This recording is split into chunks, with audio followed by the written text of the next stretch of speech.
नमस्कार दोस्तों, स्वागत है आपका हमारे यूट्यूब चैनल पीवाईक्यू कैफे पर। तो दोस्तों हमने अपने चैनल पे एक पीवाईक्यू सीरीज शुरू कर रखी है, जिसमें हम एनटीपीसी 2025 में पूछे गए सारे जीके जीएस के इम्पोर्टेंट क्वेश्चन को एकदम डीप एनालिसिस के थ्रू करेंगे।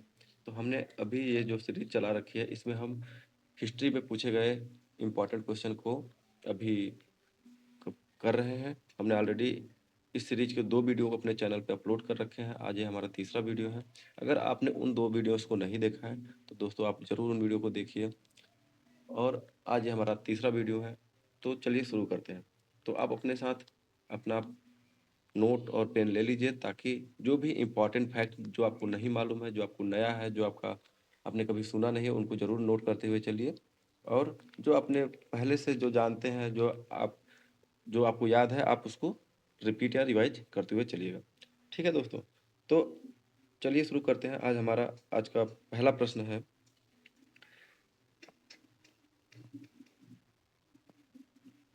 चेरियल स्क्रॉल पेंटिंग भारत के किस राज्य से संबंधित है? तो हमारे ऑप्शंस है कर्नाटक, आंध्र प्रदेश, तमिलनाडु, तेलंगाना। तो हमारा सही उत्तर क्या है दोस्तों? तेलंगाना। जो चेरियल स्क्रॉल पेंटिंग है दोस्तों, ये भारत के तेलंगाना राज्य से संबंधित है। चेरियल स्क्रॉल पेंटिंग मुख्य रूप से तेलंगाना के सिद्दीपेट जिले, कौन से जिले? सिद्दीपेट जिले, उस जिले में एक गांव है जिसका नाम है चेरियल, उस गांव से संबंधित है। यह नक्काशी कला है और इसे 2007 में जीआई टैग दिया गया था। तो चेरियल पेंटिंग को किस वर्ष जीआई टैग दिया गया था दोस्तों? तो 2007 में दिया गया था। ये जो आप चित्र देख रहे हैं, जो पेंटिंग लगा हुआ है, ये क्या है? एक चेरियल स्क्रॉल पेंटिंग का नमूना है।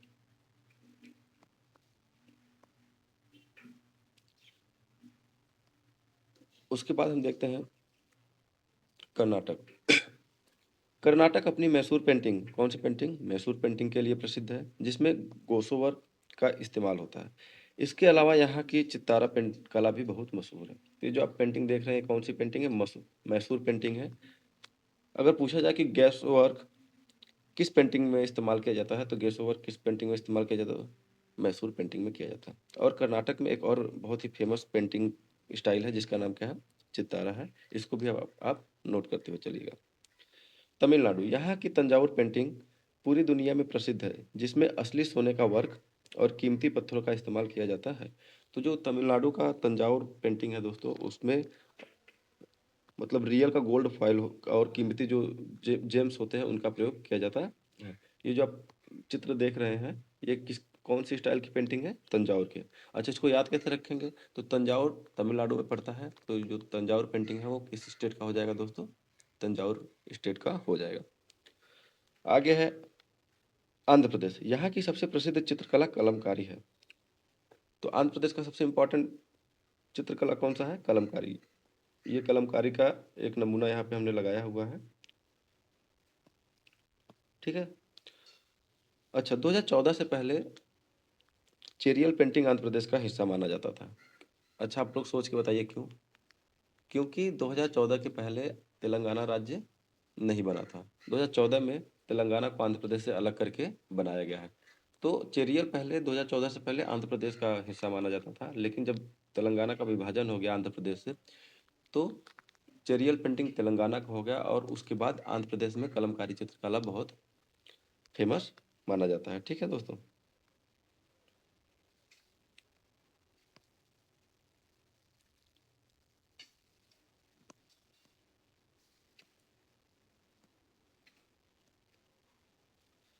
आगे देखते हैं, हम चेरियल पेंटिंग के बारे में डिटेल में देखेंगे। तो इस पेंटिंग को बनाने का काम मुख्य रूप से नक्काशी परिवार के लोग करते थे। कौन से परिवार के लोग करते थे? नक्काशी।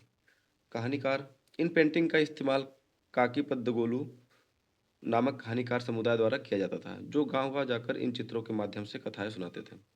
तो कहानीकार क्या करते थे? इन चित्रों का प्रयोग करके गांव-गांव में जाके कहानियां सुनाया करते थे। ठीक है। कथाएं, इनमें मुख्य रूप से भारत के महाकाव्य जैसे रामायण, महाभारत, शिव पुराण, मार्कंडेय पुराण की कहानियां चित्रित की जाती थी। तो जिन कथाओं को सुनाने के लिए इनका प्रयोग किया जाता था, वो थे रामायण, महाभारत, शिव पुराण, मार्कंडेय पुराण इत्यादि, है ना? अच्छा, ये पेंटिंग बहुत लंबी होती है, लगभग 40 से 45 फीट तक, और फ़िल्म रोल की तरह खुलती है। एक स्क्रॉल में लगभग 50 से अधिक चित्र हो सकते हैं। तो ये क्या है कि स्क्रॉल पेंटिंग है, यानी इसका मतलब हुआ कि एक रील जब कितना लंबा, जैसे 40 से 45 फीट, जैसे हम लोग पर्दा होता था ना गाँव में मूवी देखने के लिए, जब शादी विवाह में पर्दा चलता था, तो आप देखे होंगे कि रील रहता था। तो उस रील में आप देखेंगे तो एक के बाद एक चित्र जो है क्रमानुसार लगाया गया होता है। तो वैसे ही ये जो चेरियल पेंटिंग है, इसका ये क्या है, एक स्क्रॉल पेंटिंग है। इसमें ये इसकी लंबाई लगभग 40 से 45 फीट होती थी, और एक रील में लगभग 50 से अधिक चित्र जो है एक साथ रहते थे। तो वो चित्र को घुमाते रहेंगे, यानी जिस चित्र पे आएगा उस चित्र के बारे में बताते जाएंगे, और इस तरीके से कहानी सुनाने में इस पेंटिंग का प्रयोग किया जाता था। और इसमें जो प्रयोग होते थे वो सारे कलर कौन से होते थे, प्राकृतिक यानी नेचुरल कलर्स का प्रयोग किया जाता था। चेरियल पेंटिंग की जो बैकग्राउंड है वो एकदम चटक लाल यानी रेड कलर की होती थी। ठीक है,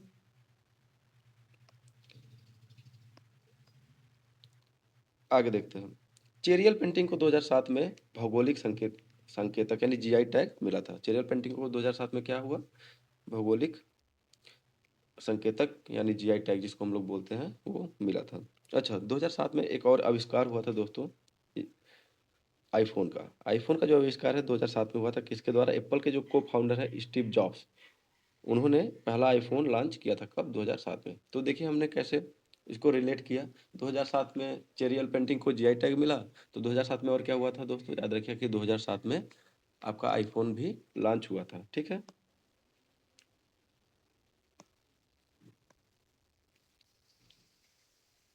आगे देखते हैं। Art and culture link. Bharat में कथा सुनाने वाली स्क्रॉल यानी पर्दे वाली पेंटिंग की एक बहुत पुरानी परंपरा रही है। अच्छा, और कौन कौन सी पेंटिंग थी किस राज्य की जो स्क्रॉल पेंटिंग में आती थी, जो कहानी सुनाने के लिए प्रयोग की जाती थी, वो थी तेलंगाना का चेरियल, हमने पढ़ लिया है दोस्तों। राजस्थान में फड, और उड़ीसा में पट्टचित्र जो कला थी, उसका प्रयोग स्क्रॉल पेंटिंग में किया जाता था, जिससे लोग जो है कि गांव-गांव जाकर कहानियां सुनाया करते थे। अच्छा, एक ट्रिक है, तमिल का ताज, अंधे की कलम और चेरी का तेल। ये क्या है, राज्य और उनकी प्रमुख चित्रकलाओं को याद करने का एक ट्रिक है। तमिल का ताज, अंधे की कलम और चेरी का तेल, यानी तमिल का ताज यानी तमिलनाडु में तंजावुर पेंटिंग, अंधे की कलम यानी आंध्र प्रदेश का कलमकारी पेंटिंग, और चेरी का तेल यानी चेरियल तेलंगाना है। ठीक है,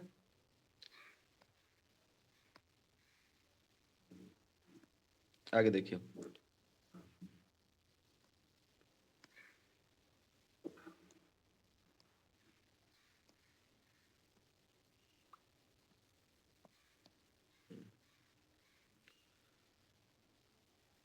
तो अब भारत में अलग अलग राज्यों के जो बहुत ही इम्पोर्टेंट इम्पोर्टेंट पेंटिंग्स है, उसका हम जो है कि वन लाइनर के रूप में देख लेते हैं कि कौन सा पेंटिंग किस राज्य से है।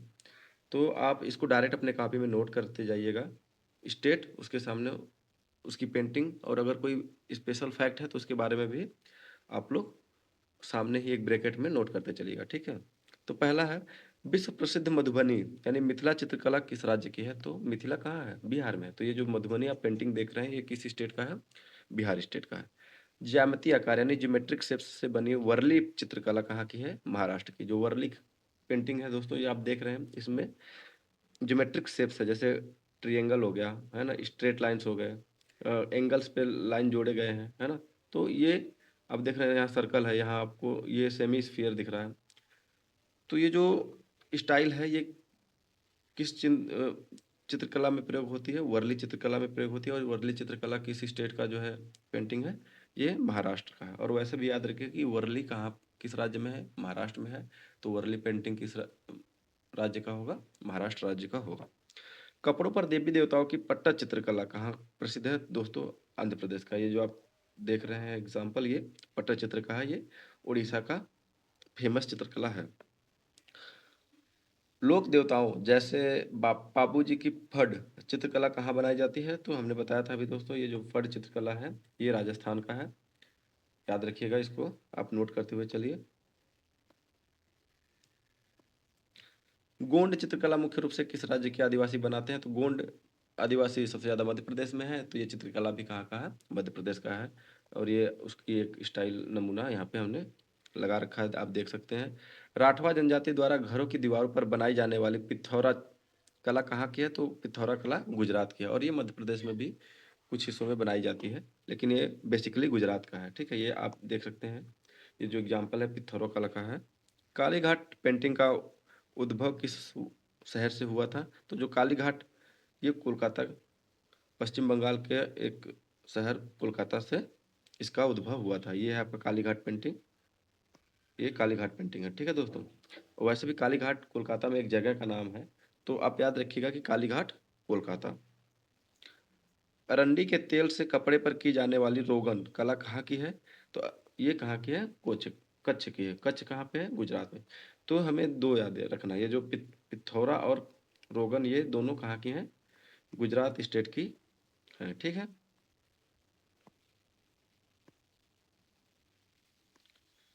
आगे देखते हैं। सोहराई खोवर, सोहराई खोवर चित्रकला जिसे जीआई टैग भी मिला है, किस राज्य की है? तो ये आप उदाहरण देख रहे हैं, सोहराई खोवर का है, ये झारखंड राज्य का है। बौद्ध गुफाओं के लिए प्रसिद्ध बाघ चित्रकला कहाँ पाई जाती है? तो ये बाघ पेंटिंग आप देख सकते हैं, ये पेंटिंग बौद्ध गुफाओं में है। इसको बाघ चित्रकला बोला जाता है, और ये मध्य प्रदेश में है। फर्श पर चावल के आटे से बनाई जाने वाली कोलम कला कहाँ प्रसिद्ध है? तो ये तमिलनाडु और दक्षिण भारत, यानी कि दक्षिण भारत के लगभग सारे राज्यों में बहुत ही फेमस है, लेकिन तमिलनाडु का विशेष माना जाता है। इसमें क्या होता है दोस्तों, चावल के आटे का प्रयोग किया जाता है, और आप देखेंगे जैसे रंगोली हम लोग बनाते हैं ना त्योहारों पे, वैसे तमिलनाडु, कर्नाटका, केरला जैसे स्टेट में आप डेली सुबह देखेंगे तो अपने जो दरवाजा होता है ना, डोर के सामने, मेन डोर के सामने रंगोली बनाते हैं। तो ये आप एग्जाम्पल देख सकते हैं कि कोलम है, एक रंगोली के जैसा होता है, और ये तमिलनाडु का फेमस चित्रकला है। राजस्थान की प्रसिद्ध बनी ठनी पेंटिंग को क्या कहा जाता है? तो जो राजस्थान की जो चित्रकला देख रहे हैं, ये क्या है? एक फीमेल का जो है कि पेंटिंग है, इसको अब बनी ठनी बोला जाता है, और ये इसको क्या बोला जाता है? भारत की मोनालिसा भी कहा जाता है। और ये किस स्टाइल में बना है दोस्तों? तो ये किशनगढ़ शैली में बना है। चलिए अब आगे देखते हैं, डेट एंड टाइमलाइन रिकैप, यानी अभी जितने भी हमने इंपॉर्टेंट डेट्स पढ़े हैं उसको एक बार हम रिवाइज कर लेंगे। हम जितनी बार चीज़ों को रिवाइज करेंगे वो हमारे दिमाग में उतना ही लंबे समय तक सेट रहेगा। तो पहला हमने पढ़ा था 2007 में, तो 2007 में क्या हुआ था दोस्तों? तेलंगाना की चेरियल स्क्रॉल पेंटिंग को जीआई टैग मिला था। दूसरा हमने पढ़ा था 2007 में हमें स्टीव जॉब्स द्वारा दुनिया का पहला आईफोन लॉन्च किया गया था। और 2014 में हमने पढ़ा था कि आंध्र प्रदेश का विभाजन हुआ और तेलंगाना एक अलग राज्य बना। ठीक है, तो ये हमारा रिकैप हो गया। तो हम ऐसे ही सारे प्रश्नों का एकदम डीप एनालिसिस करेंगे, एक एक फैक्ट को देखेंगे, और जो फैक्ट बहुत इंपॉर्टेंट है आप उसको नोट करते हुए चलिएगा। आप भरोसा रखिए, कोई भी इम्पोर्टेंट फैक्ट नहीं छूटने वाला है, और आप जब परीक्षा में बैठेंगे तो आपको लगभग सारे के सारे प्रश्नों के आप आंसर आसानी से कर पाएंगे। ठीक है,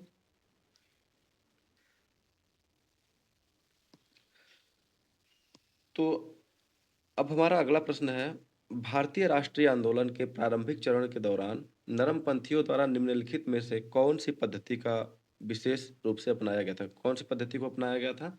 तो हमारे ऑप्शन दिए हैं, विदेशी वस्तुओं और संस्थानों का बहिष्कार, दूसरा ऑप्शन है स्वदेशी आंदोलन, तीसरा है वैदिक शिक्षा का प्रचार प्रसार, और संवैधानिक सुधार।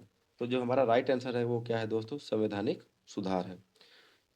कांग्रेस के शुरुआती 20 वर्षों यानी 1885 से लेकर 1905, 1885 यानी इंडियन नेशनल कांग्रेस की जो है कि ये स्थापना वर्ष है।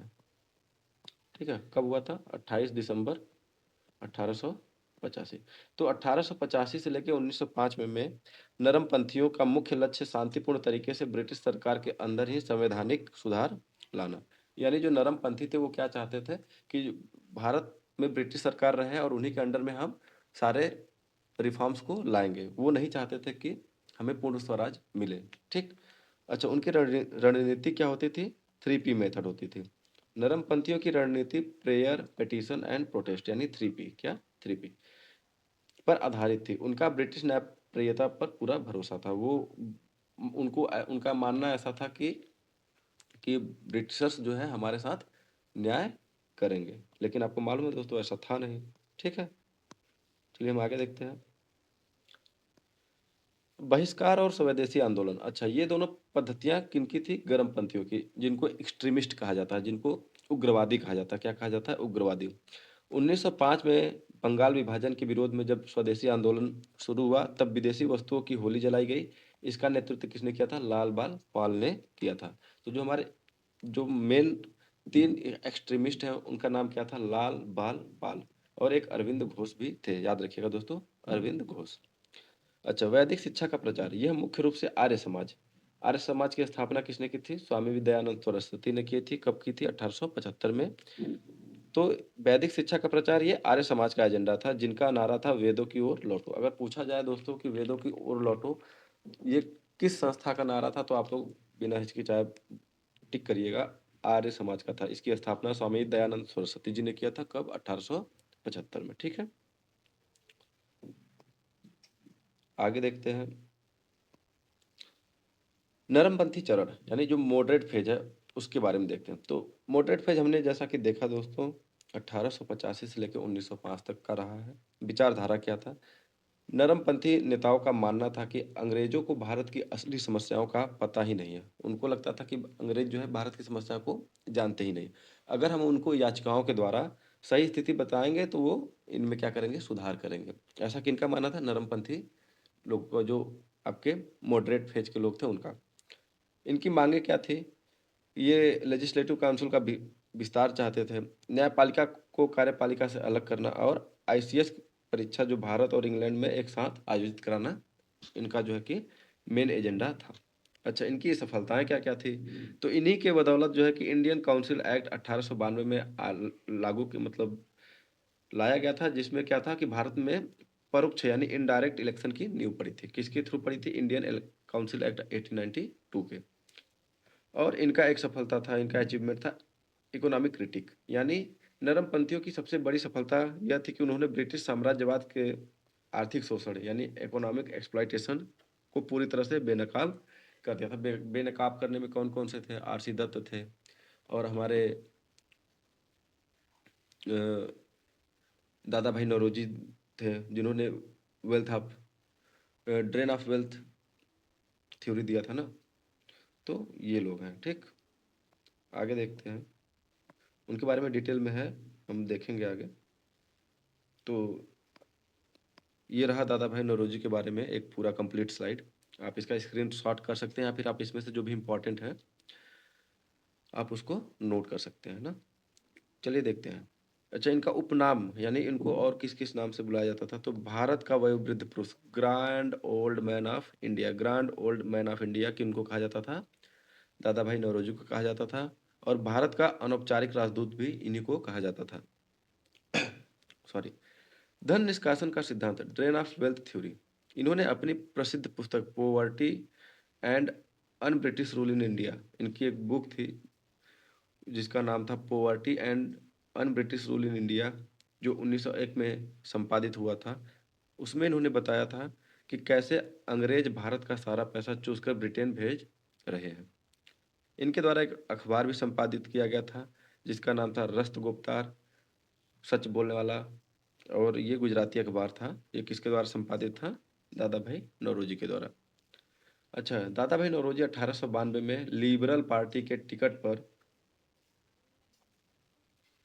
फिन्सबरी सेंट्रल से चुनाव जीतकर ब्रिटिश सांसद हाउस ऑफ कॉमन्स पहुंचने वाले पहले भारतीय बने थे। तो पहला भारतीय कौन था जो हाउस ऑफ कॉमन्स यानी ब्रिटिश संसद में चुना गया था? तो वो यही थे, दादा भाई नौरोजी। कब? 1892 में।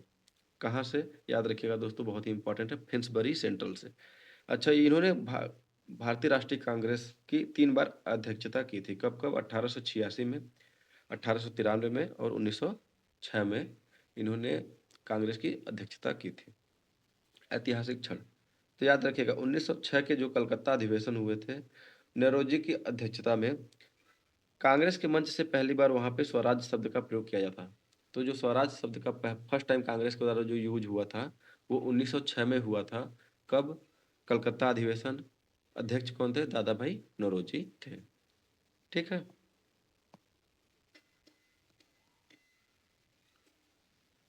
अब देखते हैं गोपाल कृष्ण गोखले के बारे में। तो ये राजनीतिक गुरु थे किनके? महात्मा गांधी के। महात्मा गांधी के राजनीतिक गुरु कौन थे? गोपाल कृष्ण गोखले। और गोपाल कृष्ण गोखले के राजनीतिक गुरु थे एम जी रानडे। ठीक है, कौन थे? M G Ranade. अच्छा, इन्होंने 1905 में पुणे में सर्वेंट ऑफ इंडिया सोसाइटी की स्थापना की थी। इसका उद्देश्य भारत के लिए राष्ट्रीय मिशनरियों को तैयार करना था। तो पुणे में 1905 में गोपाल कृष्ण गोखले ने एक संस्था स्थापित किया था जिसका नाम क्या था? Servant of India society. ठीक है, और इन्होंने 1905 के बनारस अधिवेशन की अध्यक्षता की थी, जहां इन्होंने स्वदेशी आंदोलन का समर्थन किया लेकिन पूर्ण स्वराज का विरोध किया था। तो गोपाल कृष्ण गोखले ने भारत में पूर्ण स्वराज का जो है विरोध किया था, लेकिन इन्होंने स्वदेशी आंदोलन का समर्थन किया था। इन और 1905 में बनारस अधिवेशन की अध्यक्षता भी गोपाल कृष्ण गोखले ने किया था। और याद रखिएगा 1905 में ही सर्वेंट ऑफ इंडिया सोसाइटी की भी स्थापना पुणे में कौन करते हैं? गोपाल कृष्ण गोखले जी करते हैं।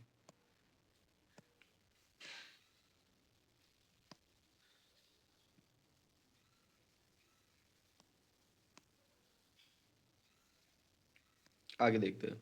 तो नरमपंथी कालखंड। नरमपंथी कालखंड कब से कब तक था? 1885 से लेकर 1905 तक था, जिसमें हमको मालूम है दोस्तों कि रेडियो एक्टिविटी जो 1896 में जिसका खोज हुआ था, किसने किया था? हेनरी बेकरल ने किया था। और कौन से एलिमेंट पे किया था? यूरेनियम में जो रेडियो धर्मिता होता है, रेडियो एक्टिविटी, उसकी खोज किसने की थी? हेनरी बेकरल ने। कब की थी? 1896 में की थी। और उसी के एक साल बाद 1897 में एस्पिरिन का खोज होता है, किसके द्वारा? Felix Hopman. और ये एस्पिरिन जो मेडिसिन है ये यूज होता है दर्द निवारक के रूप में, इसका प्रयोग किया जाता है। तो हमें देखिए कैसे याद करना है। 1885 में आईएनसी का स्थापना, उसके बाद 86 में हमारा रेडियो 1886 में दादा भाई नौरोजी जो है,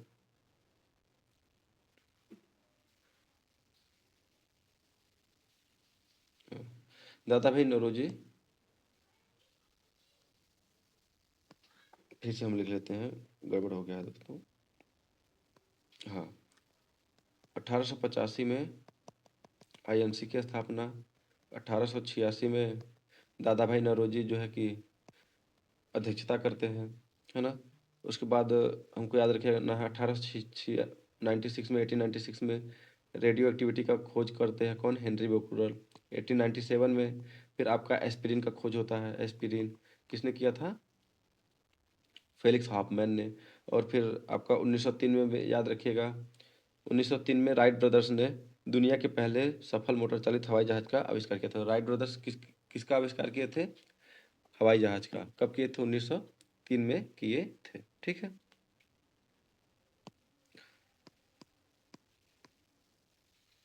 आगे देखते हैं।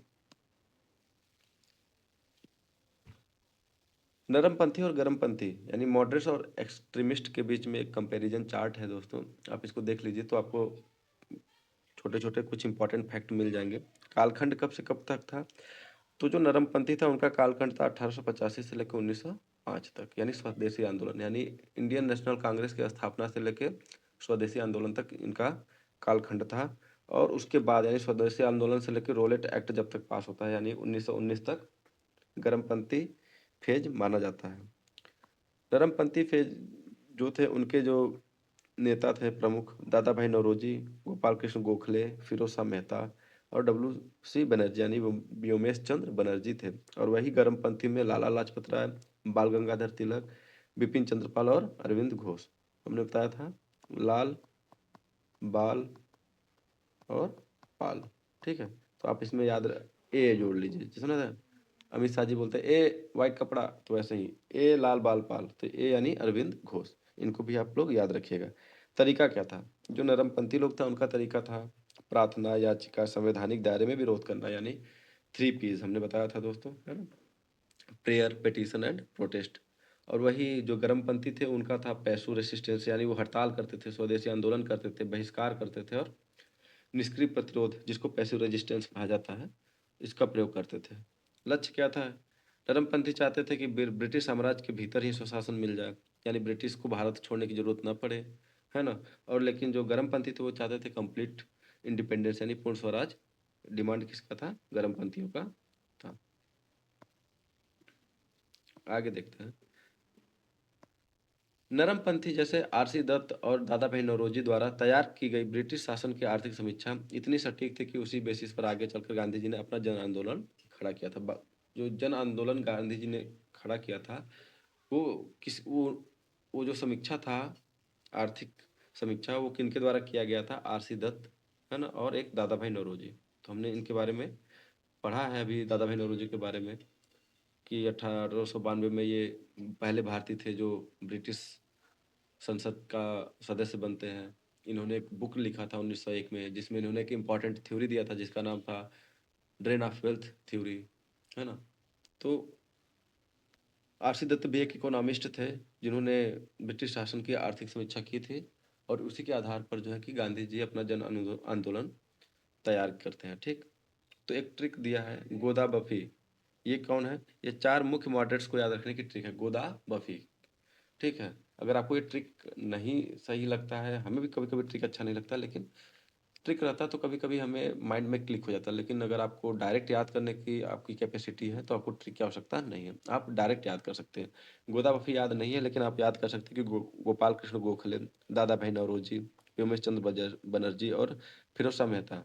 फिरोज शाह मेहता जिनको बॉम्बे का बेतासा बादशाह कहा जाता है, ये सभी लोग क्या थे?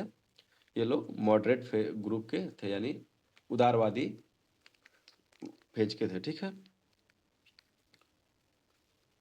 जैसे अब कैसे याद रखेंगे? अगर आपको याद नहीं होता तो आप ऐसे याद रखिए कि जो 1885 से लेकर 1905 में तक में जो इंडियन नेशनल कांग्रेस की अध्यक्षता करते हैं, यानी जो उससे कांग्रेस से जुड़े रहते हैं, उन्होंने ही, वो क्या है, नरमपंथी नेता में वही लोग कंसीडर किए जाते हैं। ठीक है, जैसे गोपाल कृष्ण गोखले ने कब किया था अध्यक्षता? 1905 में किया था। दादा भाई नौरोजी ने किया था 1886 में किया था, है ना। फिर 1906 में भी किया था।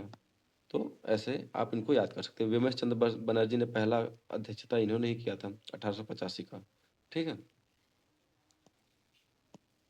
चलिए आगे देखते हैं। रैपिड फायर वन लाइनर देख लिया जाएगा। राष्ट्रीय आंदोलन स्पेशल जितने भी हैं। धन निष्कासन का सिद्धांत, ड्रेन ऑफ वेल्थ थ्योरी किसने दिया था? हमने पढ़ा, दादा भाई नौरोजी ने दिया था।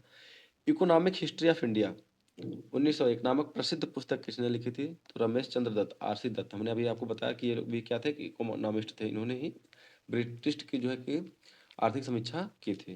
तो इनकी बुक का नाम क्या है? याद रखिएगा, इकोनॉमिक हिस्ट्री ऑफ इंडिया, है ना। ब्रिटिश संसद में चुने जाने वाले पहले भारतीय कौन थे? दादा भाई नौरोजी थे, 1892 में, हमने बताया था, फिन्सबरी सेंट्रल से। गांधी जी के राजनीतिक गुरु कौन थे? गोपाल कृष्ण गोखले। और गोपाल कृष्ण गोखले के राजनीतिक गुरु कौन थे? M G Ranade. कौन थे?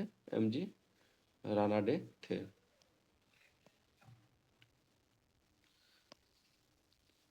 स्वराज मेरा जन्मसिद्ध अधिकार है, ये और मैं इसे लेकर रहूंगा, ये नारा किसने दिया था? तो ये बाल गंगाधर तिलक ने दिया था। ये उग्रवादी यानी गर्मपंथी नेता थे। 1907 के सूरत अधिवेशन में कांग्रेस नरम दल और गरम दल में बट गई। इस अधिवेशन के अध्यक्ष कौन थे? तो रासबिहारी घोष। कौन थे? रासबिहारी घोष। जो 1907 में सूरत अधिवेशन हुआ था, उसमें क्या हुआ दोस्तों? जो नरम दल और गरम दल है, यानी जो मॉडरेट और एक्सट्रीमिस्ट है, या यानी जो उदारवादी और उग्रवादी है, ये आपस में डिवाइड हो जाते हैं। अच्छा, ये कब जाके जुड़ेंगे? 1916 में, जो लखनऊ में अधिवेशन होता है, उसमें जाके आपस में जो है कि फिर से मिल जाते हैं। ठीक है, आगे देखते हैं। बंगाल का विभाजन, पार्टीशन ऑफ बंगाल, किस वायसराय ने किया था? तो लॉर्ड कर्जन ने किया था। कब किया था? 1905 में किया था। किस वायसराय ने कहा था कि कांग्रेस केवल सूक्ष्मदर्शी अल्पसंख्यकों का प्रतिनिधित्व करती है? तो ये कहा था लॉर्ड डफरिन ने कहा था। सर्वेंट ऑफ इंडिया सोसाइटी 1905 की स्थापना किसने की? तो गोपाल कृष्ण गोखले ने की थी। कहाँ की थी दोस्तों? पुणे में की थी। कांग्रेस के किस अधिवेशन में पहली बार स्वराज शब्द का प्रयोग हुआ था? तो हमने बताया दोस्तों 1906 के कलकत्ता अधिवेशन में, जिसकी अध्यक्षता किसने की थी? दादा भाई नौरोजी ने की थी। लाला लाजपत राय ने किस बैंक की स्थापना में मुख्य भूमिका निभाई थी? तो पंजाब नेशनल बैंक की स्थापना में लाला लाजपत राय ने मुख्य भूमिका निभाई थी। 1916 के किस अधिवेशन में नरम दल और गरम दल फिर से एक हो गए? तो लखनऊ अधिवेशन में। अध्यक्ष कौन थे? अंबिका चरण मजूमदार। अलग कब हुए थे? 1907 में हुए थे कलकत्ता अधिवेशन में। और कब आपस में मिले? 1916 के लखनऊ अधिवेशन में मिले थे। इसी को लखनऊ पैक्ट भी कहा जाता है। ठीक है दोस्तों, आगे देखते हैं। चलिए डेट एंड टाइमलाइन रिकैप कर लेते हैं एक बार, जितने भी इंपॉर्टेंट डेट्स आए हैं इस क्वेश्चन में हम उसको एक बार देख लेते हैं। तो 1875 में क्या हुआ था? स्वामी दयानंद सरस्वती द्वारा आर्य समाज की स्थापना की गई थी। ठीक, बहुत इंपॉर्टेंट है, इसको याद रखिएगा। इसी में बोला गया था कि वेदों की ओर लौटो। 1885 से लेकर 1905 तक भारतीय राष्ट्रीय कांग्रेस का नरमपंथी चरण था। ठीक है। 1892 में दादा भाई नौरोजी ब्रिटिश संसद हाउस ऑफ कॉमन्स के लिए चुने जाने वाले पहले भारतीय बने थे। कब? 1892 में। 1892 में ही नरमपंथियों के दबाव में भारतीय परिषद अधिनियम इंडियन काउंसिल एक्ट भी पारित किया गया था, याद रखिएगा दोस्तों। 1896 हेनरी बैकरल द्वारा रेडियो एक्टिविटी की खोज कब हुआ था? 1896 में। फिर 1897 में फेलिक्स हॉफमैन द्वारा एस्पिरिन दवा का खोज हुआ था। ये क्या है? एक दर्द निवारक दवा है। 1901 नौरोजी की पुस्तक poverty and British rule in India प्रकाशित हुआ था। कब? 1901 में हुआ था। और इसमें ही सबसे बहुत ही इम्पोर्टेंट धन निष्कासन सिद्धांत इसी में वर्णित किया गया है। 1901 में आर.सी. दत्त की पुस्तक इकोनॉमिक हिस्ट्री ऑफ इंडिया का भी प्रकाशन हुआ था, याद रखिएगा। 1903 में राइट ब्रदर्स ने पहले हवाई जहाज का आविष्कार किया था।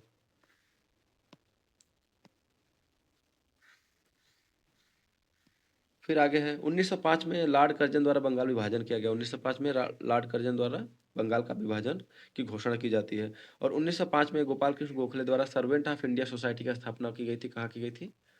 पुणे में की गई थी।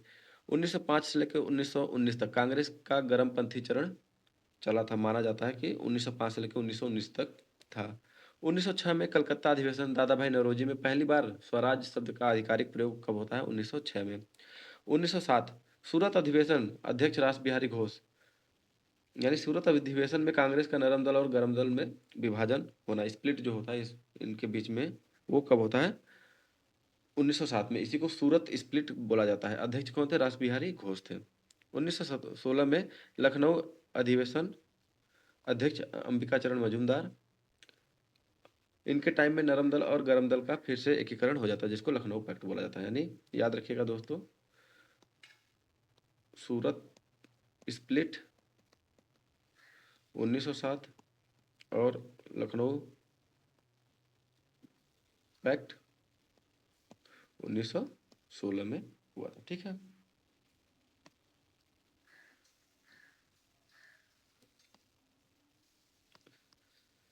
चलिए आगे देखते हैं। तो इसी के साथ हमारा 2 प्रश्न समाप्त हो गया। तो आप देख सकते हैं दोस्तों कि हम कितना डिटेल में, कितना डीप में जा रहे हैं चीज़ों को, कितना फैक्ट, यानी हमारा जितना मैक्सिमम फैक्ट को हम रिपीट करेंगे और एक ही बार में कलेक्ट कर लेंगे, उतना ही हमारे लिए बेहतर होगा।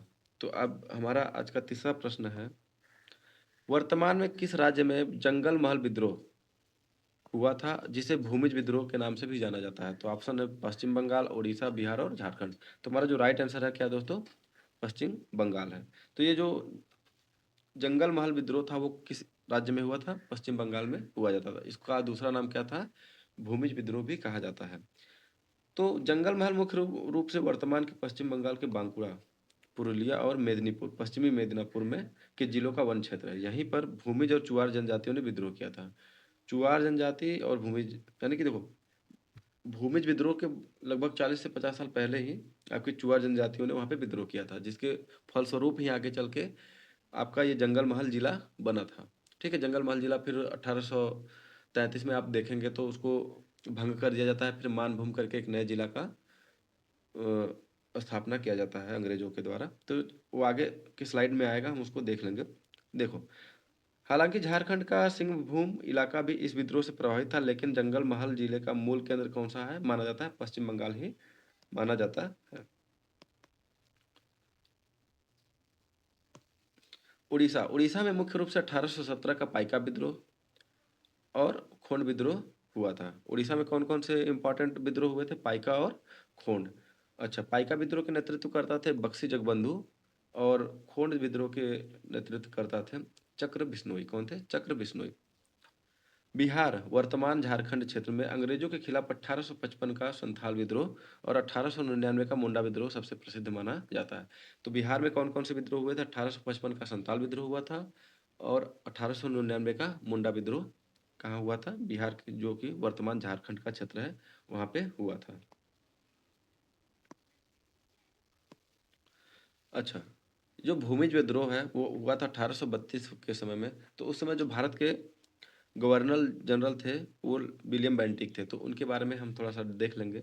हम कनेक्ट करके पढ़ रहे हैं, तो ये मालूम होना चाहिए कि भूमिज विद्रोह किनके समय में हुआ था, कार्यकाल में हुआ था, तो लॉर्ड विलियम बेंटिक के कार्यकाल में हुआ था, तो उनके बारे में हम 2-4 इंपॉर्टेंट फैक्ट देख लेते हैं। कार्यकाल इनका कब से कब तक था? 1828 से लेकर 1835 तक इनका कार्यकाल माना जाता है। माना जाता नहीं है, मतलब है। भारत का पहला गवर्नर जनरल। तो चार्टर एक्ट 1833 के तहत बंगाल के गवर्नर जनरल का पद नाम बदलकर भारत का गवर्नर जनरल कर दिया जाता है। जो चार्टर एक्ट 1833 था, उसमें क्या किया जाता है, जो गवर्नर जनरल केवल बंगाल का हुआ करता था, अब उसको पूरे भारत का गवर्नर जनरल बना दिया गया था, और बेंटिंग इस पद पर बैठने वाला पहला व्यक्ति था। तो अगर पूछा जाए कि भारत का पहला गवर्नर जनरल कौन था, तो लॉर्ड विलियम बेंटिक। अगर पूछा जाए कि बंगाल का आखिरी गवर्नर जनरल कौन था, तो वो भी लॉर्ड विलियम बेंटिक ही था। ठीक है।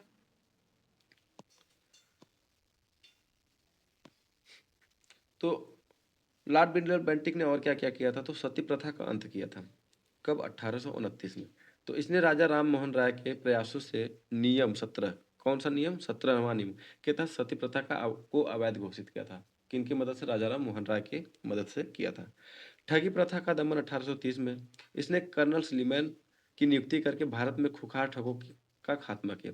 तो सती प्रथा 1829 और ठगी प्रथा 1830 में किनके शासनकाल में समाप्त होता है? तो लॉर्ड विलियम बेंटिक के। और अंग्रेजी शिक्षा, तो लॉर्ड मैकाले की सिफारिश पर भारत में उच्च शिक्षा का माध्यम क्या कर दिया गया? अंग्रेजी कर दिया गया था। वो कब किया गया था? 1835 में किया गया था। किसके सिफारिश पे? लॉर्ड मैकाले के सिफारिश पे किया गया था।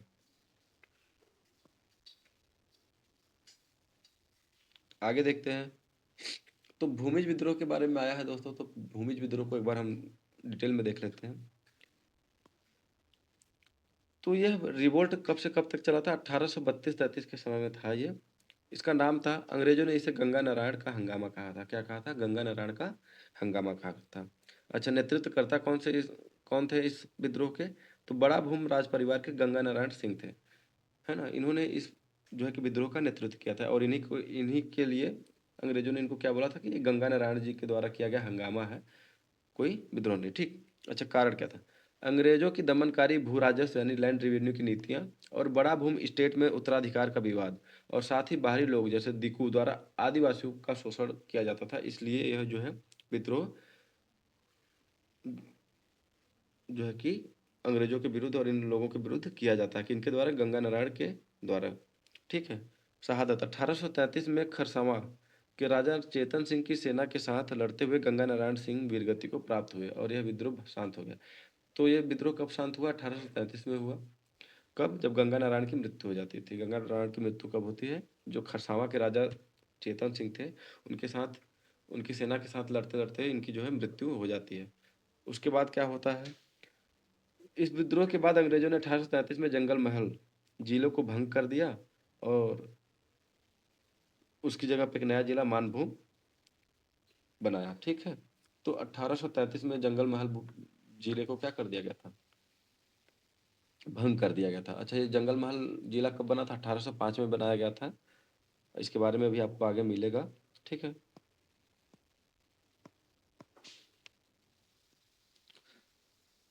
1831 से लेकर 1832 का कालखंड।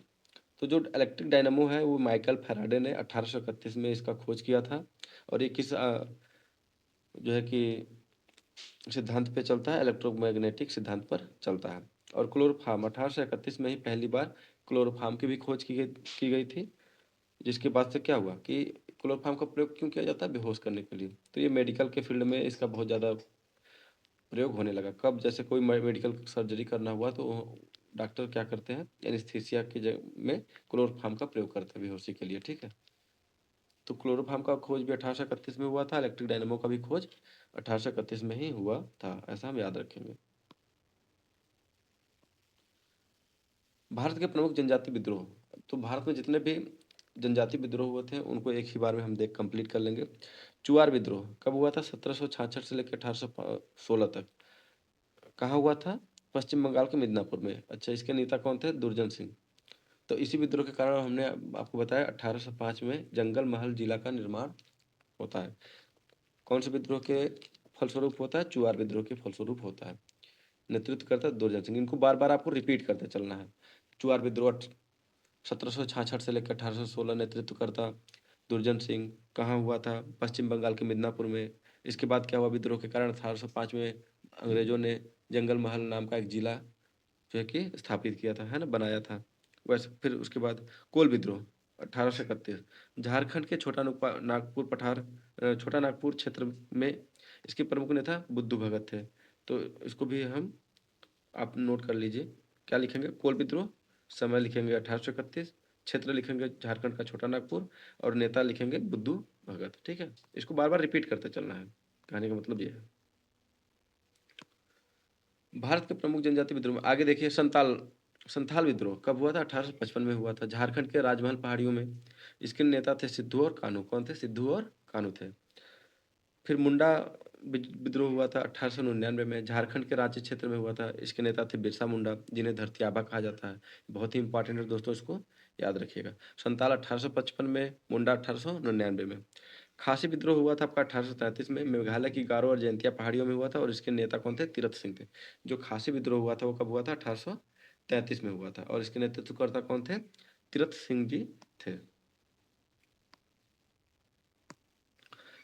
पश्चिम बंगाल का जंगल महल क्षेत्र लेटराइट मिट्टी और साल के घने वनों के लिए जाना जाता है। यहाँ कृषि कठिन है, इसलिए यहाँ की जनजाति वन उत्पादों पर निर्भर करती है।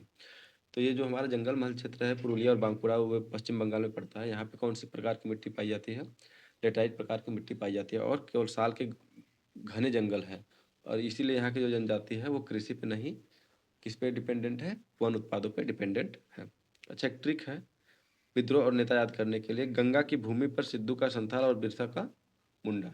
तो बिरसा मुंडा विद्रोह से जुड़े हुए थे, सिद्धू कानू संथाल विद्रोह से जुड़े हुए थे, और गंगा नारायण यानी गंगा की भूमि यानी गंगा नारायण भूमिज विद्रोह से जुड़े हुए थे। ठीक है।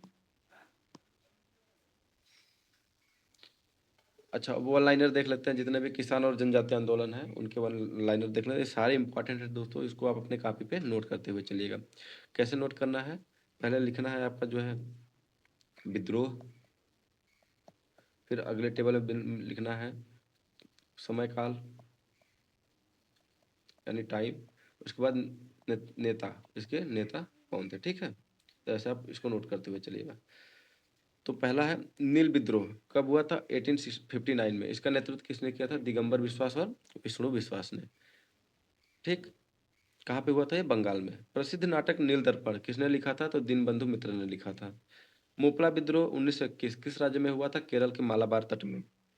पागलपंथी विद्रोह कब हुआ था? 1825 में। नेतृत्वकर्ता बंगाल में किसने किया था इसका? करम शाह और उनके बेटे टीपू ने किया था। पागलपंथी विद्रोह 1825 कहाँ हुआ? बंगाल में। नेतृत्वकर्ता करम सिंह और उनके बेटे टीपू। रंपा विद्रोह 1922, इसके नेतृत्वकर्ता कौन है? अल्लूरी सीताराम राजू, आंध्र प्रदेश। इन्हीं के नाम पे जो है कि इन्हीं पर ट्रिपल आर मूवी जो बनी है ना, एस एस राजमौली की, वो इन्हीं के ऊपर बनाई गई है। ताजा भगत सिंह यानी ताना भगत सिंह होगा, ताजा लिखा हुआ है दोस्तों, ताना भगत सिंह, ताना भगत सिंह। ये कब हुआ था? 1914 में हुआ था। किसने शुरू किया था? तो जतरा भगत ने इसको शुरू किया था, इस विद्रोह को। ठीक है, आंदोलन को।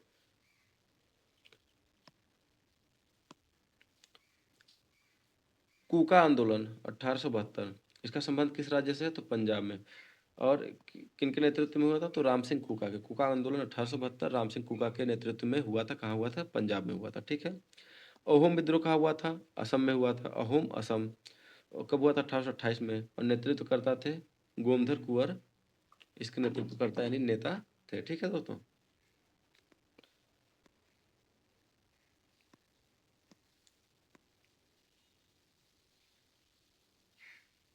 अच्छा, अब जितने भी इंपॉर्टेंट डेट और टाइमलाइन हमने उसमें देखा है, उसको हम एक बार रिवाइज कर लेते हैं, क्विक रिवीजन मारेंगे। 1766 से लेकर 1816 तक हमने क्या पढ़ा? चुआर विद्रोह पढ़ा। कहाँ हुआ था? पश्चिम बंगाल में हुआ था। इसी के फलस्वरूप 1805 में अंग्रेजों द्वारा जंगल महल जिले का निर्माण होता है। कब होता है जंगल महल का निर्माण? 1805 में। कहाँ हुआ था? पश्चिम बंगाल में। फिर 1828 से लेकर 1835 तक लॉर्ड विलियम बेंटिक का कार्यकाल होता है। वो भारत के पहले गवर्नर जनरल बनाए जाते हैं। कैसे बनाए जाते हैं? जो है कि हमारा चार्टर एक्ट 1833 के द्वारा। फिर 1829 में सती प्रथा का अंत, नियम 17। 1830 में ठगी प्रथा का अंत। फिर 1831 में माइकल फैराडे द्वारा इलेक्ट्रिक डायनामो का आविष्कार हुआ। उसी साल फिर कोल विद्रोह बुद्धू भगत के द्वारा हुआ था और 1831 में याद रखिएगा क्लोरोफार्म का भी आविष्कार हुआ है 1831 में। फिर 1832 से 33 भूमिज विद्रोह गंगा नारायण का हंगामा जिसको बोला गया है, किसके द्वारा इसके नेतृत्वकर्ता भी गंगा नारायण जी ही थे। फिर 1833 जंगल महल जिले को भंग करके मानभूम जिले का निर्माण हुआ 1833 में। 1833 में चार्टर एक्ट आया जिसमें बेंटिक भारत का पहला गवर्नर जनरल बना था। पहले क्या था, बंगाल का गवर्नर जनरल, उसको बाद में भारत का गवर्नर जनरल बना दिया गया। 1833 मैकाले की शिक्षा नीति अंग्रेजी माध्यम कब आया था, 1835 में आया था। 1855 में संताल विद्रोह हुआ था, सिद्धू और कानू इसके नेतृत्व करता थे। और 1899 में मुंडा विद्रोह, इसके नेतृत्वकर्ता कौन थे, बिरसा मुंडा, जिनको धरती आबा कहा जाता है। इनको क्या कहा जाता है, धरती आबा, ठीक है। इसी के साथ हमारा ये तीसरा प्रश्न भी समाप्त होता है। अब हम चलते हैं अपने चौथे प्रश्न की तरफ। किस घटना ने भारत में पुर्तगाली शक्ति के पतन और ब्रिटिश और डच प्रभाव के उदय को सर्वोत्तम रूप में चिन्हित किया जाता है? जो कौन सा घटना था जिनमें पुर्तगालियों का पतन और ब्रिटिश और डच का प्रभाव का उदय माना जाता है? तो ऑप्शन दिया है, प्लासी का युद्ध जो 1757 में हुआ था, अंग्रेजों के द्वारा मद्रास की स्थापना 1639 में, या एक्सला चैपल की संधि 1748, या एंग्लो फारसी द्वारा हारमुज पर कब्जा 1622। तो इसका जो राइट आंसर है दोस्तों वो क्या है, एंग्लो फारसी द्वारा हारमुज पर कब्जा। और ये कब्जा कब हुआ था, 1622 में हुआ था। और इसी से माना जाता है कि पुर्तगालियों का भारत में धीरे धीरे डिक्लाइन शुरू होता है और ब्रिटिश और डचों का जो है कि पावर भारत में बढ़ता जाता है। ठीक, देखते हैं। हरमुज पर कब्जा 1622, यह पुर्तगालियों के लिए एक रणनीतिक आपदा थी। हॉर्मुज जलडमरू मध्य पर नियंत्रण खोने से हिंद महासागर के व्यापार पर उनका एक अधिकार खत्म हो गया और अंग्रेजों का प्रभाव बढ़ने लगा था। ठीक है, जब हारमोज पर अंग्रेजों का कब्जा हुआ तो पुर्तगालियों का क्या हुआ कि हिंद महासागर में जो व्यापार था उसका एकाधिकार पे असर पड़ने लगा, जिससे उनका जो वर्चस्व भारत में धीरे धीरे कम होना शुरू हो गया था।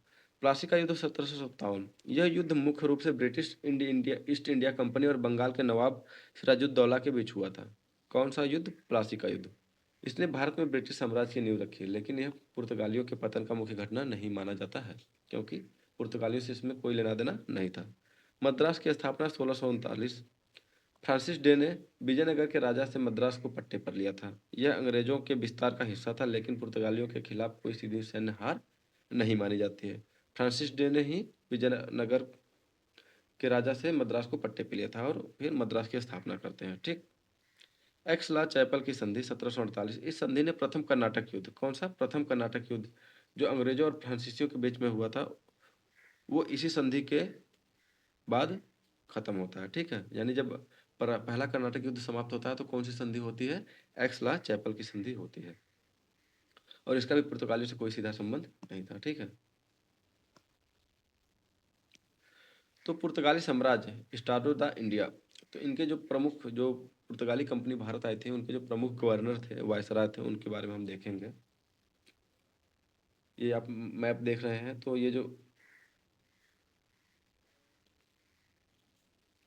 कोचिन देख रहे हैं ना, कोचिन, उसके बाद यहीं पे आपका कालीकट है, कालीकट है, और उसके ऊपर है कन्नौर, फिर मंगलोर, फिर गोवा, है ना। तो आप इसको आसानी से इस मैप में देख सकते हैं। तो हम क्या पढ़ने वाले थे, पुर्तगाली साम्राज्य के प्रमुख वायसराय। तो जो पहले देखते हैं फ्रांसिस्को डी अल्मेडा, ये कब से कब तक रहते हैं वायसराय, 1505 से लेकर 1509 तक। तो भारत का प्रथम पुर्तगाली वायसराय फ्रांसिस्को डी अल्मेडा था। इसने एक नीति लाई थी जिसको ब्लू वाटर पॉलिसी कहा जाता था, या शांत जल की नीति कहा जाता है। और इसी के समय काल में चौल का युद्ध हुआ था, इसमें मिस्र और गुजरात की संयुक्त सेना से हार गई। ये क्या हुआ था, फ्रांसिस्को डी अल्मेडा चौल के युद्ध में जो 1508 में हुआ था, उसमें वो पराजित हुआ था। किससे हुआ था, गुजरात और मिस्र की संयुक्त सेना से हुआ था। ठीक है, पुर्तगाली साम्राज्य के प्रमुख वायसराय में हम आगे देखेंगे। अल्फांसो डी अल्बुकर्क 1509 से लेकर 1515 तक, 6 साल तक। इसे भारत में पुर्तगाली शक्ति का वास्तविक संस्थापक माना जाता है। तो भारत में पुर्तगाली शक्ति का वास्तविक संस्थापक किसको माना जाता है, तो अल्फांसो डी अल्बुकर्क को माना जाता है। गोवा की विजय 1510 में इसने बीजापुर के शासक यूसुफ आदिल शाह से गोवा को छीन लिया था। तो गोवा को कब पुर्तगालियों ने अपने अधीन कर लिया था? 1510 में किया गया था। किससे? बीजापुर के जो शासक यूसुफ आदिल शाह थे, उनसे गोवा को इन्होंने छीना था। इसने पुर्तगालियों को भारतीय महिला से विवाह करने के लिए प्रोत्साहित किया और सती प्रथा पर प्रतिबंध लगाया था। तो सती प्रथा पर प्रतिबंध लगाने का काम किसने किया था? Alfonso de Albuquerque. ये कब से कब तक वायसराय रहते हैं? 1509 से लेकर 1515 तक भारत में पुर्तगाली वायसराय रहते हैं। आगे देखिए, नीनो डी कुन्हा 1529 से लेकर 1538 तक। इसने 1530 में पुर्तगाली मुख्यालय को कोचिन से गोवा स्थानांतरित कर दिया था। 1510 में जो गोवा अल्फांसो डी अल्बुकर्क ने यूसुफ आदिल शाह से लिया था, उसको क्या कर दिया, वहाँ पे इन्होंने अपना मुख्यालय खोल दिया। किसने? Nuno da Cunha. कब? 1530 में। इसने बसीन 1534 और दीव 1535 पर कब्जा किया। बसीन पर कब्जा कब किया? 1534 में। और दीव पर कब्जा कब किया? 1535 में। इसके समय गुजरात के शासक बहादुर शाह की समुद्र में डूबने से मृत्यु हुई। तो बहादुर शाह की मृत्यु कब हुई थी? पुर्तगाली वायसराय नीनो डी कुन्हा के कार्यकाल में हुआ था। ठीक है, आगे देखते हैं। हॉर्मुज का पतन। तो पहले विस्तार का कारण। हॉर्मुज फारस की खाड़ी के मुहाने पर एक अत्यंत महत्वपूर्ण व्यापारिक बिंदु था। फारस के शाह अब्बास प्रथम पुर्तगालियों को वहां से बाहर निकालना चाहते थे। जो शाह अब्बास प्रथम थे, फारस के थे ये क्या चाहते थे कि पुर्तगालियों को वहां से निकाल दिया जाए। तो इन्होंने क्या किया? शाह अब्बास शाह ने ब्रिटिश ईस्ट इंडिया कंपनी के साथ हाथ मिला लिया और अंग्रेजों ने जहाजी बेड़े से मदद की और फारसी सेना जमीन से हमला कर दिया और पुर्तगालियों पे इन्होंने कब्जा कर लिया। मतलब हारमुज पे कब्जा कर लिया और पुर्तगालियों को वहां से हटा देते हैं, निकाल देते हैं। तो इसका परिणाम क्या होता है कि पुर्तगालियों की करारी हार हुई। यह पहली बार था जब ब्रिटिश नौसेना पुर्तगाली नौसेना की अजेयता को चुनौती दी और जीत हासिल की थी। यानी ब्रिटिश पहली बार पुर्तगाली नौसेना को हराया था और इस हार की वजह से ही पुर्तगालियों का वर्चस्व धीरे धीरे भारत में कम होने लगता है। और ये घटना कब होती है? 1622 में होती है। कौन सी घटना? हॉर्मुज का पतन, यानी पुर्तगालियों का हारमुज से नियंत्रण का खो देना। ठीक है, आप ये देख सकते हैं, स्टेट ऑफ हारमुज है ये, है ना। ये इधर आपका ओमान है और ऊपर उत्तर में आपका ईरान है। इधर आपका पश्चिम में पर्शियन गल्फ है और गल्फ ऑफ ओमान पूरब में है। ठीक है दोस्तों।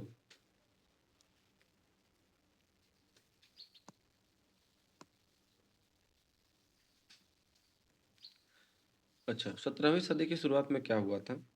तो 1608 में डच चश्मा निर्माता हंस लिपर्सी ने दुनिया के पहले टेलीस्कोप का आविष्कार किया था। तो 1608 में टेलीस्कोप का आविष्कार सबसे पहले किसने किया था? हंस लिपर्सी ने।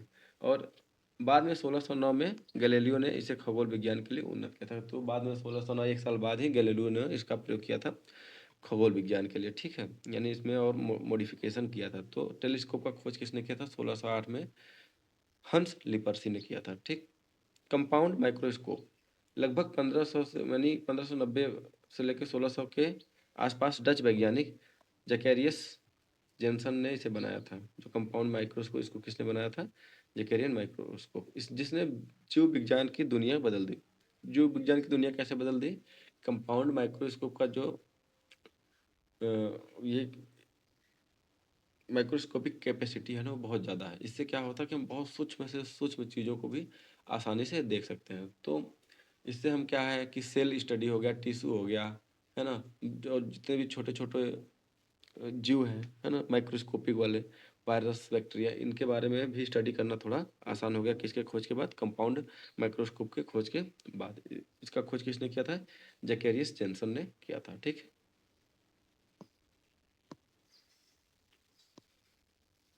भारत में यूरोपीय कंपनियों का आगमन। तो एक चार्ट है, आप इसको देख लीजिए। कंपनी का नाम क्या था? पहला पुर्तगाली कंपनी था। 1498 में इसका स्थापना होता है और पहली फैक्ट्री कहाँ बनाते हैं? कोचीन में। कब बनाते हैं? 1503 में। जो डच कंपनी थी उसकी स्थापना 1602 में होती है और मछलीपट्टनम में 1605 में पहली अपनी फैक्ट्री बनाते हैं। अंग्रेजों की जो कंपनी थी ईस्ट इंडिया कंपनी, 1600 में इसकी स्थापना होती है और ये पहला अपना फैक्ट्री सूरत में 1613 में खोलते हैं। डेनिश कंपनी की स्थापना 1616 में हुआ था और इन्होंने अपनी पहली फैक्ट्री टांकोबार 1620 में बनाया था। फ्रेंच थे इनकी स्थापना वर्ष 1664 और इनकी पहली फैक्ट्री सूरत 1668 में फ्रेंच ने अपना पहला फैक्ट्री खोला था। ठीक है दोस्तों, चलिए फिर आगे देखते हैं।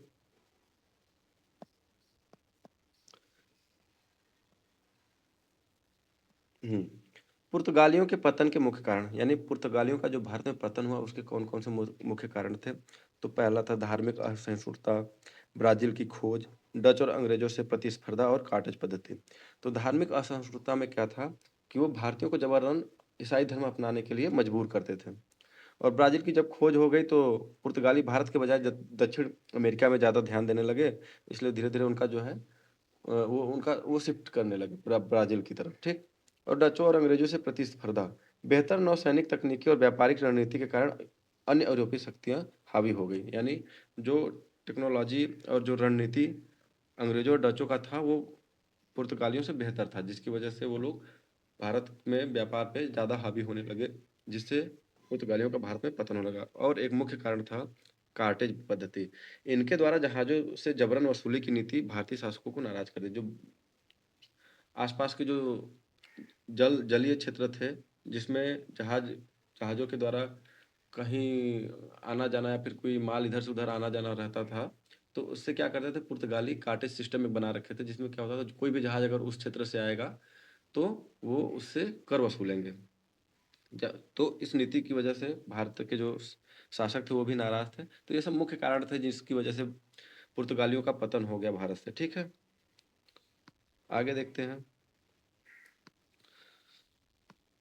पुर्तगाली ही भारत में तंबाकू, लाल मिर्च और आलू और मक्का जैसी फसलें लेकर आए थे। जो हम रगड़ते हैं, है ना, हाथ में तंबाकू, ये किसका देन है?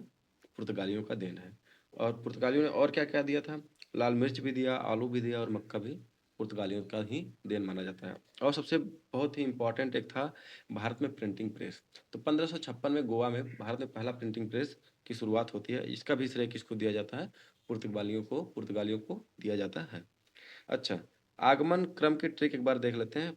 पुत्र अड़ा तो डैड फंसा, पुत्र अड़ा तो डैड फंसा। पुत्र यानी पुर्तगाली, अ यानी अंग्रेज, अड़ा में अड़ा जो है वो डच के लिए है, डैड यानी डेनिश, फिर फ यानी फ्रांसिस, फिर सा यानी स्वीडिश। तो इस ट्रिक से हम याद कर लेंगे कि भारत में कैसे कैसे विदेशी आए थे, है ना। तो वो थे पुत्र अड़ा डैड फंसा। ठीक। चलिए अब वन लाइनर देख लेते हैं सारा। यूरोपीय शक्तियों का शक्तियाँ स्पेशल जो है उसका वन लाइनर है, तो फटाफट देखेंगे। भारत आने वाला पहला पुर्तगाली यात्री कौन था? वास्को डी गामा था। कब आया था? 1498 में। कहाँ आया था? कालीकट। वास्को डी गामा की मदद करने वाला गुजराती मार्गदर्शक का नाम क्या था? तो उसका नाम था अब्दुल मनीद। अब्दुल मनीद क्या था? एक गुजराती मार्गदर्शक था। यही जो है कि पुर्तगालियों को भारत लाने का, यानी जो वास्को डी गामा थे उनको भारत लाने में उनका मदद करता है। पुर्तगालियों ने अपनी पहली फैक्ट्री कहाँ स्थापित की थी? तो कोचीन में की थी। कब की थी? 1503 में की थी। कार्टेज सिस्टम यानी समुद्री व्यापार पर कर किसने शुरू किया था? ये भी पुर्तगालियों ने किया था। बेदरा का युद्ध 1759 किसके बीच हुआ? तो अंग्रेज और डचों के बीच हुआ। इसमें डच की हार हो गई और डच धीरे धीरे भारत से दफा होने लगे। वांडीवास का युद्ध 1760 किसके बीच हुआ था? ये अंग्रेजों और फ्रांसीसियों के बीच हुआ था। तो अंग्रेजों की तरफ से कौन लड़ा था? आयरकूट लड़े थे। ठीक है। पांडिचेरी की स्थापना किसने की थी? तो फ्रांकाइस मार्टिन ने किया था। फ्रांकोइस मार्टिन ने किया था 1673 में। किस मुगल सम्राट ने अंग्रेजों को सूरत में फैक्ट्री खोलने की अनुमति दी थी? तो जहांगीर ने दी थी। किसने दी थी? जहांगीर ने दी थी। अनुमति लेने के लिए उसके दरबार में कौन कौन आए थे? थॉमस रो भी आया, फिर हॉकिंस आया।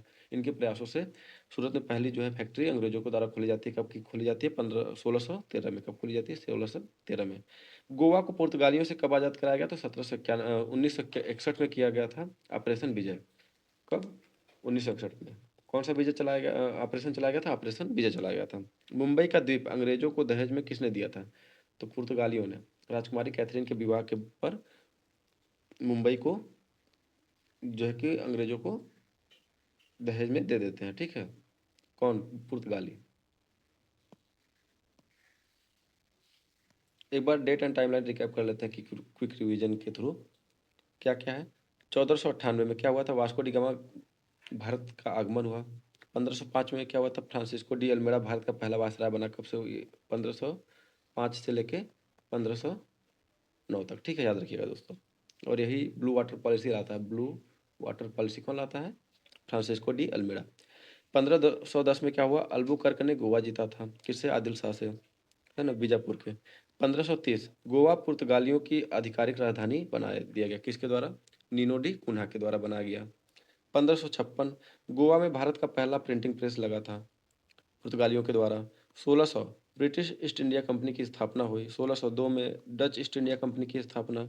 1608 में टेलीस्कोप का आविष्कार। फिर 1622 में हॉर्मुज पर ब्रिटिश और फारसियों का कब्जा, और पुर्तगाली यहाँ से हार गए, जो कि इनके पतन का मुख्य कारण बनना शुरू हो जाता है।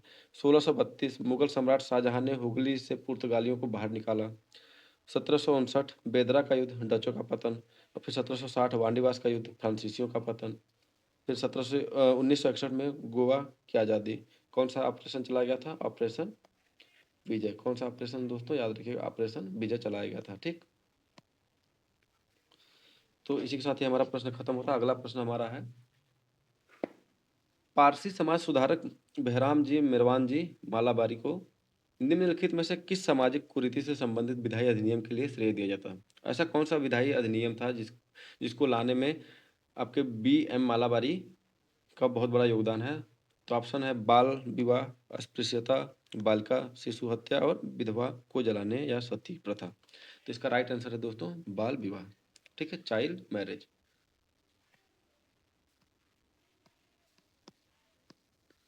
तो बाल विवाह बीएम मालाबारी के अथक प्रयासों से ही 1891 में सम्मति आयोग अधिनियम यानी एज ऑफ कंसेंट एक्ट पारित हुआ, जिसने बाल विवाह पर रोक लगाने का प्रयास किया था। इसमें क्या हुआ था? पहले जो बाल विवाह था उसका उम्र 10 से बढ़ा के क्या कर दिया गया था दोस्तों? 12 कर दिया गया था, है ना।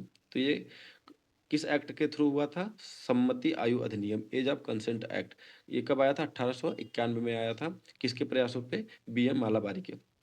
विधवा को जलाने या सती सती प्रथा के खिलाफ सबसे बड़ा अभियान राजा राम मोहन ने किया चलाया था, जिसके कारण 1829 में इसे अवैध घोषित कर दिया गया था। आपको बताया था रेगुलेशन 17, कौन सा? 17, ठीक है, इसके द्वारा लॉर्ड विलियम बेंटिक के शासनकाल में आपको बताया गया था। इसके बाद 1830 में ठगी प्रथा का अंत हो जाता है ना। अस्पृश्यता, इसके खिलाफ मुख्य रूप से महात्मा ज्योतिबा फुले, सत्यशोधक समाज की जिन्होंने स्थापना की थी, इसके द्वारा डॉक्टर भीमराव अम्बेडकर बहिष्कृत हितकर्णी सभा का के थ्रू, और महात्मा गांधी हरिजन सेवक संघ के थ्रू लड़ाई लड़े थे, किसके खिलाफ? अनटचेबिलिटी के लिए, ठीक है। ये हमारे संविधान में कौन सा आर्टिकल है? आर्टिकल 17, ठीक। बालिका शिशु हत्या यानी फीमेल इन्फेंटिसाइड, इसे रोकने के लिए बंगाल रेगुलेशन एक्ट 1795 और 1804 लाए गए थे, जो जॉन शोर और लॉर्ड वेलेस्ली के शासनकाल में पारित हुए थे, ठीक है।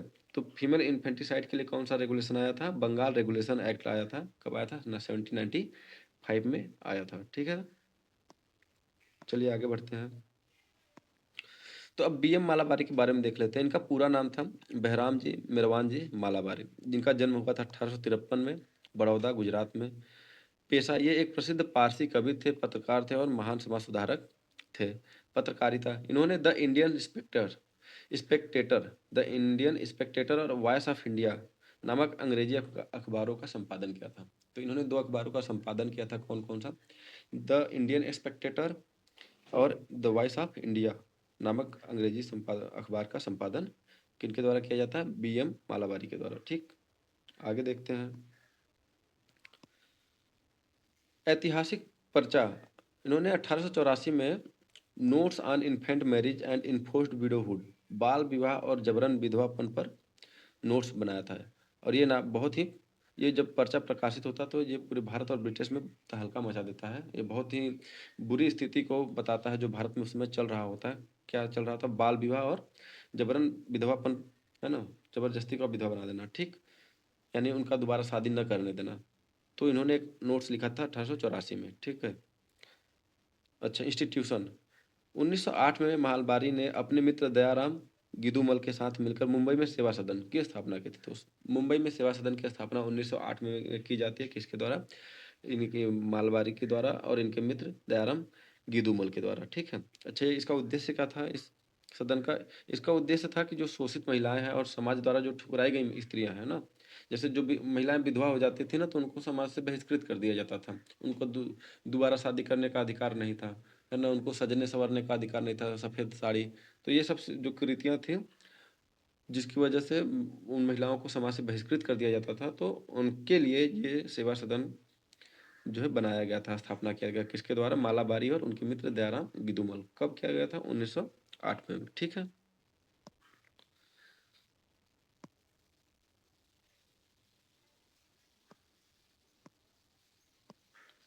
अच्छा, सम्मति आयु अधिनियम, इसके बारे में देख लेते हैं। तो इसको क्या बोलते हैं? Age of consent act. कब आया था? 1891 में।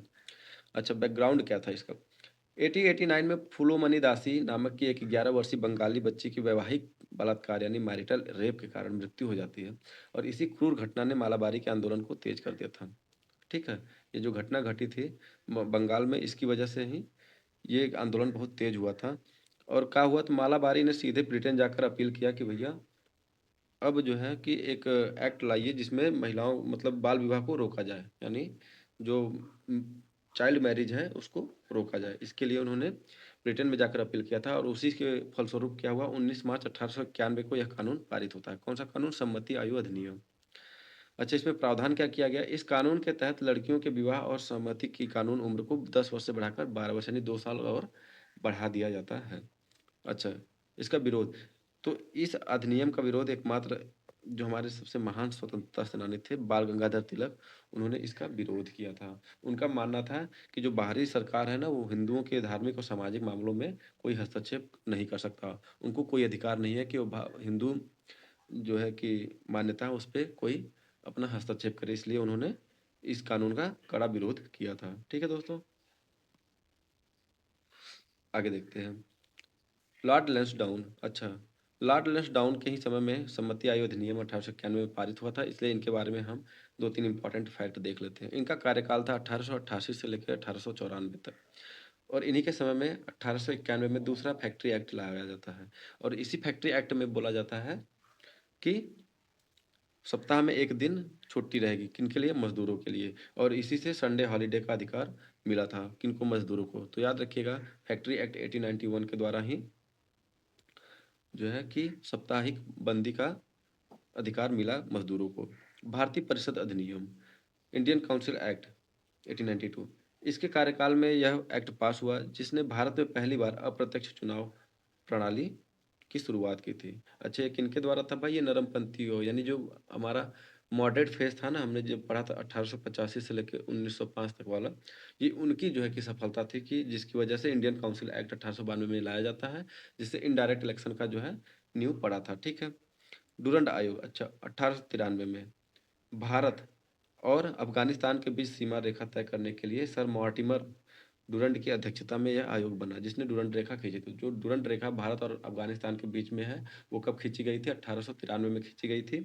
और कौन से आयोग की वजह से? डूरंड आयोग से।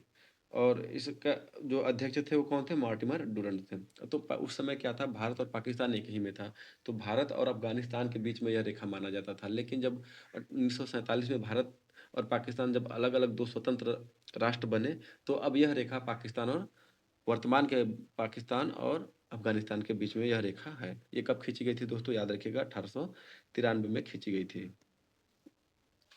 आगे देखते हैं। 1885 से लेकर 1895 का कार्यकाल कालखंड में क्या हुआ था, तो उसको देख लीजिए कि 1885 में German engineer Karl Karl Benz ने दुनिया की पहली गैस से चलने वाली मोटर मोटर कार का आविष्कार किया था। तो गैस से चलने वाला पहला मोटर कार का आविष्कार किसने किया था? कार्ल बेंज ने किया था। कब किया था? 1885 में किया था। ये जर्मनी के इंजीनियर थे। एक्स-रे, 1895 में महान जर्मन भौतिकी वैज्ञानिक विल्हेम रोंटजन ने एक्स-रे की खोज की थी। तो एक्स-रे की खोज किसने की थी? विल्हेम रोंटजन ने की थी। कब की थी? 1895 में की थी, और जिसके लिए इनको इनको भौतिकी का पहला नोबेल पुरस्कार भी दिया जाता है। तो भौतिकी का पहला नोबेल पुरस्कार किसको दिया जाता है? विलियम रोंटजन को। इन्होंने क्या किया था? 1895 में एक्सरे की खोज की थी। ठीक है दोस्तों, आगे बढ़ते हैं। भारत में महिला सुधार कानून, तो भारत में कौन कौन से महिला सुधार कानून आए थे, तो उनके बारे में हम एक क्विक रिवीजन देख लेते हैं। जो सती प्रथा निषेध एक्ट था, ये आया था 1829 में आया था। वायसराय उस समय थे विलियम बेंटिक थे, और इनमें किसका सहयोग था? राजा राम मोहन राय का बहुत ज़्यादा सहयोग था। सती प्रथा निषेध एक्ट 1829, इसी के बाद ठगी प्रथा 1830, याद रखिएगा दोस्तों। हिंदू विधवा पुनर्विवाह एक्ट 1856 किस वायसराय के समय में ये पारित हुआ था? लॉर्ड कैनिंग के समय में हुआ था। और इसमें सबसे ज़्यादा सहयोग किसका था? मतलब हस्तक्षेप ईश्वर चंद्र विद्यासागर के का बहुत ज़्यादा हस्तक्षेप, उनके उनकी बदौलत ही यह हिंदू विधवा पुनर्विवाह एक्ट 1856 में लाया गया था। ठीक है, वायसराय कौन थे? लॉर्ड कैनिंग, याद रखिएगा। नेटू मैरिज एक्ट यानी सिविल मैरिज एक्ट, ये कब आया, किस वर्ष में आया था? नेटू मैरिज एक्ट 1872 में आया था। वायसराय कौन थे? लॉर्ड नॉर्थब्रुक थे। और ये किसकी सहायता से? केशव चंद्र सेन के सहायता से। इसमें क्या कहा गया था कि बहु विवाह पर रोक लगाया जाने का काम किया था नेटू मैरिज एक्ट के द्वारा। सम्मति आयु अधिनियम 1891 में लॉर्ड लेंसडाउन के समय में आया था। हमने पढ़ा कि बी एम मालाबारी के सहयोग से यह अधिनियम लाया गया था। इसमें क्या कर दिया गया था कि सम्मति का जो आयु है वो लड़कियों के लिए 10 से बढ़ाकर 12 वर्ष कर दिया जाता है। और शारदा एक्ट यानी चाइल्ड मैरिज रिस्ट्रेंट एक्ट, ये 1929 में लाया जाता है। किसके शासनकाल में? वायसराय उस समय लॉर्ड इरविन थे। और ये किसकी मदद से आया था? हरविलास शारदा। और इन्हीं के नाम पे इस अधिनियम को शारदा अधिनियम कहा जाता है, जिसमें क्या किया कि लड़कियों की उम्र को 12 से बढ़ाकर 14 कर दिया जाता है और लड़कों की आयु 18 कर दी गई थी। किसकी? शादी की आयु। ठीक है, शारदा एक्ट बहुत इंपॉर्टेंट एक्ट है, हरविलास शारदा के द्वारा लाया गया था। ठीक है,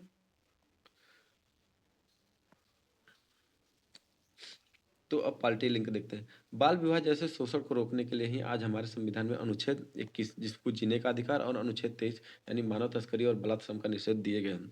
तो जो हमारे संविधान में आर्टिकल 21 और आर्टिकल 23 है, वो इन्हीं जैसे यानी बाल विवाह जैसे शोषण को रोकने के लिए ही हमारे जो है कि संविधान में इसका उल्लेख किया गया है। ठीक है, तो याद रखिएगा कि अनुच्छेद 21 क्या है? वो जीने का अधिकार है ना, राइट टू लाइफ। एंड अनुच्छेद 23 मानव तस्करी और बलात्कार का निषेध। ठीक। अच्छा, एक ट्रिक दिया है याद करने के लिए कि महिला सुधार कानून का क्रम क्या था। सती ने विधवा को 12 से 14 साल की शारदा से मिलाया। सती ने विधवा को 12 से 14 साल की शारदा से मिला। तो सती ने यानी पहले सती प्रथा का अंत होता है 1829 में। फिर विधवा को यानी विधवा पुनर्विवाह कब आया था? 1856 में। फिर 12 साल यानी 10 से 12 साल आयु शादी की कब कर दी जाती है लड़कियों की? सम्मति आयु अधिनियम कब ये आया था? 1891 में, 10 से 12 वर्ष, है ना। फिर शारदा एक्ट 14 वर्ष यानी 14 साल की शारदा है, यानी शारदा एक्ट में क्या कर दिया गया? जो हरविलास शारदा के द्वारा लाया गया था 1929 में, उसमें शादी की जो उम्र है लड़कियों के लिए 14 वर्ष और लड़कों के लिए 18 वर्ष कर दिया गया था। ठीक है। अच्छा, अब रैपिड फायर देख लेते हैं, वन लाइनर फटाफट। तो भारतीय पुनर्जागरण का जनक, फादर ऑफ इंडियन रेनेसां किसे कहा जाता है? तो राजा राम मोहन राय को कहा जाता है। 1828 में ब्रह्म समाज की स्थापना किसने की थी? राजा राम मोहन राय ने की थी। सत्यशोधक समाज 1873 की स्थापना किसने की थी? महात्मा ज्योतिबा फुले। इन्होंने पुणे में इस समाज की स्थापना की थी 1873। गुलामगिरी नामक प्रसिद्ध पुस्तक किसने लिखी थी? तो ये भी ज्योतिबा फुले ने ही लिखी थी। ये भी शायद 1873 में ही इस किताब को लिखा था। 1897 में रामकृष्ण मिशन की स्थापना किसने की थी? स्वामी विवेकानंद ने। जो 1893 में आपको याद होगा दोस्तों, शिकागो में सर्वधर्म सम्मेलन, विश्व धर्म सम्मेलन जो हुआ था, उसमें जो इन्होंने स्पीच दिया था वो 1893 में दिया था। और याद रखिएगा कि 1893 में ही गांधी जी साउथ अफ्रीका के लिए रवाना होते हैं। ठीक, तो हम ऐसी चीज़ों को, आप जब भी कोई डेट आता है तो उसको कनेक्ट करते चलिएगा, तो आप उसको भूलेंगे नहीं। भारत में प्रथम महिला विश्वविद्यालय की स्थापना किसने की थी? तो डी के कर्वे ने की थी। प्रथम महिला विश्वविद्यालय की स्थापना डी के कर्वे ने कब की थी? 1916 में। कहाँ किया था? पुणे में। आर्य महिला समाज की स्थापना किसने की थी? तो पंडित रमाबाई ने की थी। किसने की थी? पंडित रमाबाई ने। यंग बंगाल आंदोलन के संस्थापक कौन थे? हेनरी लुइस और विवियन डेरोजियो। कौन थे? Henry Louis, Vivian Derozio. ठीक, आगे देखिए। प्रार्थना समाज की स्थापना किसने की थी? तो आत्मा राम पांडुरंग ने की थी। बॉम्बे में कब की थी? 1867 में। 1867 में प्रार्थना समाज की स्थापना की गई थी। अलीगढ़ मुस्लिम विश्वविद्यालय की नींव, जिसको एंग्लो ओरिएंटल कॉलेज के रूप में जाना जाता है, किसने रखी थी? सर सैयद अहमद खान ने। कब रखी थी दोस्तों? याद रखिएगा 1875 में। और ये बाद में चल के 1920 में 1920 में ये क्या हो जाता है? अलीगढ़ मुस्लिम यूनिवर्सिटी हो जाता है। जैसे हमारा 1898 में आपका जो है CHS बना होता है ना। तो ये इसको बनाया था एनी बेसेंट ने, एनी बेसेंट ने। तो यही आगे चल के सॉरी 1916 में बीएचयू में तब्दील हो जाता है राजा राम मोहन राय के द्वारा। तो ऐसे ही अलीगढ़ मुस्लिम यूनिवर्सिटी 1875 में, जिसका नाम एंग्लो ओरिएंटल कॉलेज था, जिसका अ, न्यू सर सैयद अहमद खान रखा था, वो 1920 में जाके अलीगढ़ मुस्लिम यूनिवर्सिटी के रूप में बदल जाती है। ठीक है दोस्तों, चलिए आगे देखते हैं। 1829 में तत्व बोधिनी सभा की स्थापना किसने की थी? तो देवेंद्रनाथ टैगोर ने की थी। 1839 तत्व बोधिनी सभा, ये देवेंद्रनाथ टैगोर कौन थे? रविन्द्रनाथ टैगोर के पिताजी थे। भारत में थियोसॉफिकल सोसाइटी का मुख्यालय 1882, ये कहाँ स्थित था? अडयार मद्रास में। तो थियोसॉफिकल सोसाइटी का मुख्यालय कहाँ था? अडयार मद्रास में। इसकी स्थापना कब हुई थी? 1882 में हुई थी। ठीक है दोस्तों, चलिए आगे बढ़ते हैं। अब हमारा अगला स्लाइड है date and timeline recap, quick revision. यानी एक बार हम सारा क्विक रिवीजन से देख लेंगे कि क्या क्या है। तो जितने भी इंपॉर्टेंट हमने डेट और टाइमलाइन पढ़ा उसको यहाँ पे हम टेबुलेट कर दिए हैं। तो देखिए याद कर 1829 में क्या हुआ था, फटाफट आपको बोलते हैं, अपने दिमाग में सोचते रहना है, और जो नहीं याद है उसको लिख लेना है, क्योंकि बार बार रिपीट करेंगे, रिवाइज करेंगे, तभी हमको ये हमेशा के लिए याद होगा। यानी रिवीजन बहुत ही इंपॉर्टेंट है। जीके जीएस याद करना बहुत मुश्किल होता है दोस्तों। उसको याद करने का एकमात्र तरीका यही कि आप उसको बार बार चीज़ों को रिपीट करिए, रिवाइज करिए, और जितना हो मैक्सिमम चीज़ों को क्या करें, इंटरकनेक्ट करिए, एक डेट को दूसरे डेट से कनेक्ट करिए। जैसे कितने साल बाद कोई घटना हुआ, उसके कितने साल पहले ये घटना हुआ था, कौन किसके बाद अधिनियम आया। तो इन सब चीज़ों को कनेक्ट करते हुए जब हम पढ़ेंगे तो हमको जल्दी भूलेगा नहीं। ठीक है। तो 1829 में क्या हुआ था आपको याद है? सती प्रथा निषेध एक्ट पारित हुआ था, और उसी समय आपको मालूम होना चाहिए दुनिया का पहला टाइपराइटर पेटेंट हुआ था। जो टाइपराइटर है वो 1829 में ही पेटेंट कराया गया था। अब देखो 1829 आया है, तो 1830 में क्या हुआ था? ठगी प्रथा का अंत हुआ था, ये भी याद रखिएगा। और इसी से ये भी याद रखिएगा कि 1829 और 30 में इस समय कौन वायसराय थे भारत के? वो थे लॉर्ड विलियम बेंटिक थे। उनका कार्यकाल क्या था? 1828 से लेके 1833 तक, है ना? 1835 तक, ठीक है, याद रखिएगा 1835 तक, 7 साल के लिए। तो 1835 में जो मैकाले का शिक्षा नीति आया था, जिसमें उच्च स्तर के शिक्षा को अंग्रेजी भाषा में कर दिया गया था, ये भी लॉर्ड विलियम बेंटिक के समय ही आया था। तो इन सब चीज़ों को आपको बार बार कनेक्ट करना है। जब भी कोई डेट आता है तो आपको अपने मन में तुरंत उन सारे डेट को एक बार फटाफट रिवाइज कर लेना है। बोलने की आवश्यकता नहीं, बस दिमाग में एक बार वो क्लिक होना चाहिए, तो क्या होगा, आप भूलेंगे नहीं। तो आगे देखते हैं। 1853 में बीएम मालाबारी का जन्म होता है। भारत में जब बॉम्बे से ठाणे के बीच पहली पैसेंजर ट्रेन भी 1853 में चली थी, याद रखिएगा दोस्तों। और फिर 1856 में हिंदू विधवा पुनर्विवाह अधिनियम पारित हुआ। 1856 में ईश्वरचंद विद्यासागर के नेतृत्व में हुआ था। ठीक है। फिर 1872 में नेटिव मैरिज एक्ट पारित हुआ, केशव चंद्र सेन की मदद से। नेटिव मैरिज एक्ट, ठीक, यानी जिसमें बहु विवाह करने का पर रोक था ना, नेटिव मैरिज एक्ट।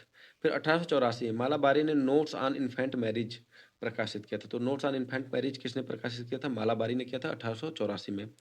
उसके बाद 1885 में कार्ल बेंज ने पहली ऑटोमोबाइल कार बनाई, और भारतीय राष्ट्रीय कांग्रेस की स्थापना भी 1885 में ही होता है। तो याद रखिएगा इसको दोस्तों। फिर 1888 से लेकर 1894 लॉर्ड लेंसडाउन का वायसराय कार्यकाल 1888 से 1894 तक। 19 मार्च 1891 में क्या हुआ? सम्मति आयोग अधिनियम यानी एज ऑफ कंसेंट एक्ट पारित हुआ। और डॉक्टर भीमराव अम्बेडकर का भी जन्म 1891 में होता है। कब? 14 अप्रैल 1891 में। तो इसको कैसे याद करना है, है ना? इसको इसी के तरीके से देखते चले कि 1891 में दो घटनाएं हुई। एक सम्मति आयोग अधिनियम लागू हुआ, जिसमें जो एज ऑफ कंसेंट है उसको 10 से बढ़ाकर 12 साल कर दिया गया। और उसी साल 14 अप्रैल को डॉक्टर भीमराव अम्बेडकर का जन्म भी होता है। और उसी साल आपको याद होगा दूसरा फैक्ट्री एक्ट लाया गया था, जिसमें साप्ताहिक बंदी यानी कि संडे हॉलीडे का भी प्रावधान मजदूरों के लिए किया गया था।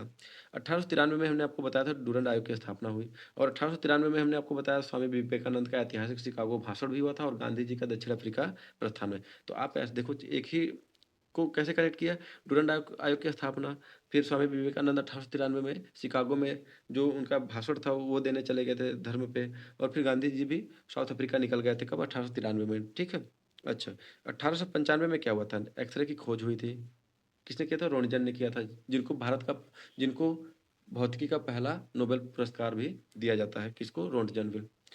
अच्छा, 1908 में क्या हुआ था? मालाबारी के द्वारा सेवा सदन की स्थापना किया गया था। और 18 वर्षीय खुदीराम बोस को फांसी 1908 में भी हुआ था, और तिलक को भी मांडले जेल भेजा गया था 1908 में ही। ये तीनों घटनाएं घटी थी, याद करते हुए चलिएगा। 1929 में क्या हुआ था? शारदा एक्ट लाया गया था, जिसमें लड़कियों की उम्र 14 वर्ष की गई शादी के लिए। और कांग्रेस का लाहौर अधिवेशन भी 1929 में होता है, जिसमें पूर्ण स्वराज की मांग की गई थी और इसकी अध्यक्षता किसने की थी? जवाहरलाल नेहरू जी ने की थी 1929, याद रखिएगा दोस्तों, ठीक। तो इसी के साथ हमारा ये भी प्रश्न समाप्त होता है। हमारा अगला प्रश्न है प्रश्न नंबर 6। 14वीं शताब्दी की ग्रंथ लीला तिलकम ने अपने व्याकरणिक और काव्य सिद्धांतों के माध्यम से किस भारतीय भाषा को शास्त्रीय दर्जा दिलाने में महत्वपूर्ण भूमिका निभाई? तो ऑप्शन है तमिल, कन्नड़, मलयालम, उड़िया। तो इसका राइट आंसर है दोस्तों मलयालम। ये लीला तिलकम जो काव्य है ये तो संस्कृत भाषा में लिखा गया था, लेकिन इसकी वजह से मलयालम भाषा को जो है कि शास्त्रीय भाषा का दर्जा मिलता है, ठीक है, इस ग्रंथ की वजह से। आगे देखते हैं मलयालम। लीलातिकल लीला तिलकम 14वीं शताब्दी का एक संस्कृत ग्रंथ है। बताया दोस्तों कि क्या है? संस्कृत ग्रंथ है जो संस्कृत में लिखा गया है, जो मलयालम भाषा के व्याकरण और काव्यशास्त्र पर आधारित है। और इस ग्रंथ में क्या है तो लैंग्वेज संस्कृत, लेकिन इसमें बताया किसके बारे में है? मलयालम भाषा के व्याकरण के बारे में और उसके काव्यशास्त्र के बारे में बताया है। इसने सिद्ध किया कि मलयालम तमिल से एक स्वतंत्र और समृद्ध भाषा, और इसी से पता चलता है कि जो तमिल है और जो मलयालम है दोनों क्या है? एक अलग अलग जो है कि भाषाएं हैं। तमिल यह भारत की सबसे पुरानी शास्त्रीय भाषा है। 2004 में इसको ये दर्जा मिलता है। इसका प्रमुख साहित्य था संगम साहित्य। जो संगम साहित्य में जितने भी साहित्य लिखे गए थे संगम काल में वो सारे तमिल भाषा में थे। फिर आइए कन्नड़। कन्नड़ साहित्य का सबसे पुराना उपलब्ध ग्रंथ था कविराज मार्ग। कौन सा था? कविराज मार्ग, जिसे किससे लिखा था? अमोघ वर्ष प्रथम ने। राष्ट्रकूट वंश के अमोघ वर्ष प्रथम ने इस ग्रंथ को लिखा था। क्या नाम था जिसका? कविराज मार्ग था। फिर ओडिया। ओडिया भाषा का विकास मुख्य रूप से 15वीं सदी के सरला दास के महाभारत से माना जाता है, और इसने 2014 में इसे शास्त्रीय दर्जा मिला। शास्त्रीय भाषा का दर्जा ओडिया को कब मिला था? 2014 में मिला था, ठीक है दोस्तों। आगे देखते हैं बुक स्पेशल। अच्छा, लीला तिलकम के बारे में देख लेते हैं। इसका रचना काल कब था? 14वीं शताब्दी था। भाषा यह संस्कृत भाषा में लिखा गया था, लेकिन इसका विषय क्या था? मणि प्रवालम। क्या था? मलयालम एक रूप, मलयालम एक रूप, मणि प्रवालम, ठीक है, इसका विषय था। लैंग्वेज था संस्कृत, और मलयालम एक रूप है, मतलब मलयालम एक भाषा, अलग भाषा है तमिल से, उसका ये उसका सब्जेक्ट था मणि प्रवालम जिसको बोला जाता है। महत्व, इसमें पहली बार मलयालम और संस्कृत के मिश्रण को मणि प्रवालम कहा गया और मलयालम की भाषाई पहचान को स्पष्ट किया गया। तो मलयालम की भाषाई पहचान को स्पष्ट किससे किया जाता है? मणि प्रवालम से स्पष्ट किया जाता है। आगे देखिए मणि प्रवालम के बारे में देख लेते हैं। शाब्दिक अर्थ क्या है? मणि यानी माणिक्य यानी रूबी, और प्रवालम यानी मूंगा, ठीक। सिद्धांत, यह माणिक्य की संस्कृत को और मूंगा मलयालम को दर्शाता है। यहाँ पे जो मणि प्रवालम में जो माणिक्य है वो किसको? संस्कृत भाषा को, और मूंगा मलयालम को दर्शाता है। तो बताता है इन दोनों भाषाओं के सुंदर मिश्रण से बनी काव्य शैली को मणि प्रवालम कहा गया।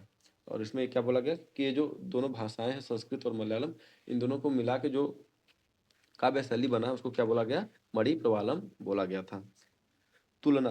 अच्छा, ललिता कलम लीला तिलकम, अजीब सा नाम होता है, थोड़ा बोलने में प्रोनाउंसिएट करने में टंग ट्विस्ट हो जाता है ना।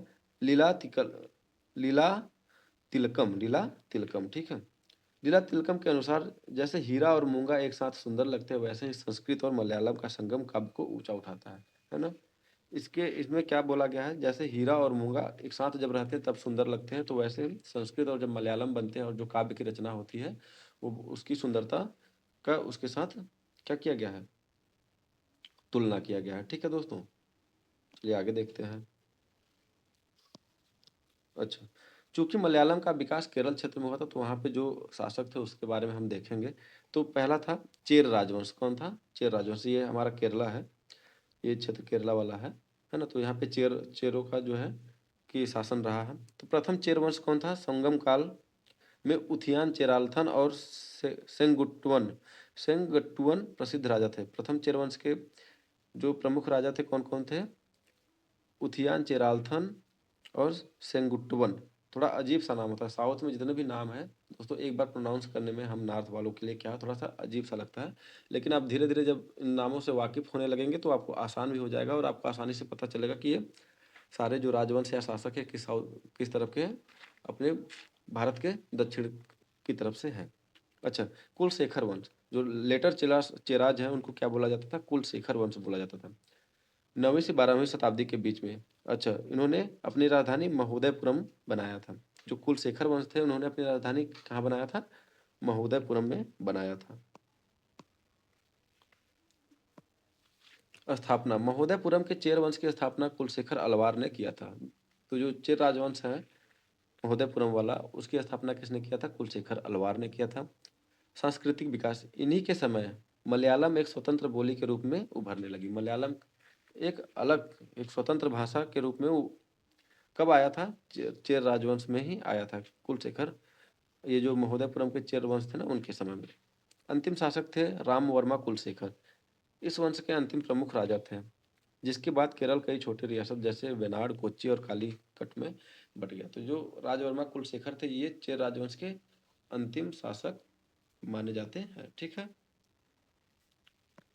तो 14वीं सदी का जो कालखंड है उसमें क्या क्या हुआ था, बहुत बहुत ज़्यादा इंपॉर्टेंट नहीं है, लेकिन याद रखिए कि जो मैकेनिकल क्लॉक है उसकी शुरुआत भी इसी समय हुआ था, और बारूद का सैन्य प्रयोग भी भारत में भी और यूरोप में भी युद्ध के दौरान बारूद का प्रयोग भी 14वीं सदी में ही होना शुरू हुआ था। ठीक है। अच्छा, अब हम देखेंगे भारत की शास्त्रीय भाषाएं। तो वर्तमान में भारत सरकार द्वारा कुल 11 भाषाओं को शास्त्रीय दर्जा दर्जा दिया जा चुका है, अक्टूबर 2024 के नए अपडेट के साथ। यानी कि 2024 के पहले भारत में 6 शास्त्रीय भाषाएं थी, और अक्टूबर 2024 में 5 और नए भारत में शास्त्रीय भाषाओं को दर्जा दिया जाता है शास्त्रीय भाषा का। ठीक है। तो देख लेते हैं एक बार में। तमिल, पहला सबसे पुराना शास्त्रीय भाषा तमिल था, जिसको 2004 में ये मान्यता मिला था। संस्कृत को 2005 में मान्यता मिला। कन्नड़ और तेलुगु को 2008 में मिलता है। कन्नड़ और तेलुगु को कब मिलता है? 2008 में मिलता है। मलयालम को 2013 में और उड़िया को 2014 में। और अक्टूबर 2024 में कैबिनेट ने 5 नई भाषाओं को शास्त्रीय दर्जा दिया था। तो अक्टूबर 2024 में नए 5 भाषा जो शास्त्रीय भाषा में का दर्जा प्राप्त करते हैं वो कौन कौन से थे? पहला था मराठी, दूसरा पाली, तीसरा प्राकृतिक, तीसरा चौथा असमिया और पांचवा बंगाली। यानी 2024 में 5 और भाषाओं को मिलाकर अब वर्तमान में भारत में कितने शास्त्रीय भाषा है? टोटल 11 है। कितने दोस्तों? 11 है। ठीक है। सबसे पुराना अगर पूछा जाए तो कौन सा रहेगा? तमिल। तमिल लैंग्वेज जो है कि सबसे पुराना है। 2004 में इसको शास्त्रीय भाषा का दर्जा मिलता है। अच्छा, पॉलिटी लिंक, शास्त्रीय भाषाओं का चयन संस्कृति मंत्रालय द्वारा किया जाता है। तो अगर पूछा जाए कि शास्त्रीय भाषा जो है इनका चयन किनके द्वारा किया जाता है, तो मिनिस्ट्री ऑफ कल्चर के द्वारा किया जाता है। ठीक। और इसके विकास के लिए जो है कि केंद्र सरकार पैसा देती है, कि इसको सेंटर ऑफ एक्सीलेंस को फंड देती है। ठीक। तो ये बहुत इंपॉर्टेंट नहीं, लेकिन ये याद रखिएगा कि मिनिस्ट्री ऑफ कल्चर ही जो भारतीय भाषा है उनको क्या करता है? शास्त्रीय भाषा का दर्जा देता है। अच्छा, ट्रिक, पुराने 6 शास्त्रीय भाषा याद करने की ट्रिक। शास्त्री जी ने TS KT को MO दिया, यानी टी, शास्त्री जी ने यानी शास्त्रीय भाषा, T यानी तमिल, S यानी संस्कृत, KT यानी कन्नड़ा और तेलुगु। ठीक है। ये 2008 में इनको मिला था। तमिल को 2004 में, रिपीट करते चलिए। संस्कृत को 2005 में, मलयालम को 2013 में और उड़िया को 2014 में। उसके बाद 2024 के अक्टूबर महीने में 5 नए भाषाओं को जो है कि दर्जा मिला था, जिसमें थे पाली, संस्कृत, प्राकृति और बंगला। ठीक है। और असमी। अच्छा, वन लाइनर देख लेते हैं इसमें जितने इंपॉर्टेंट है।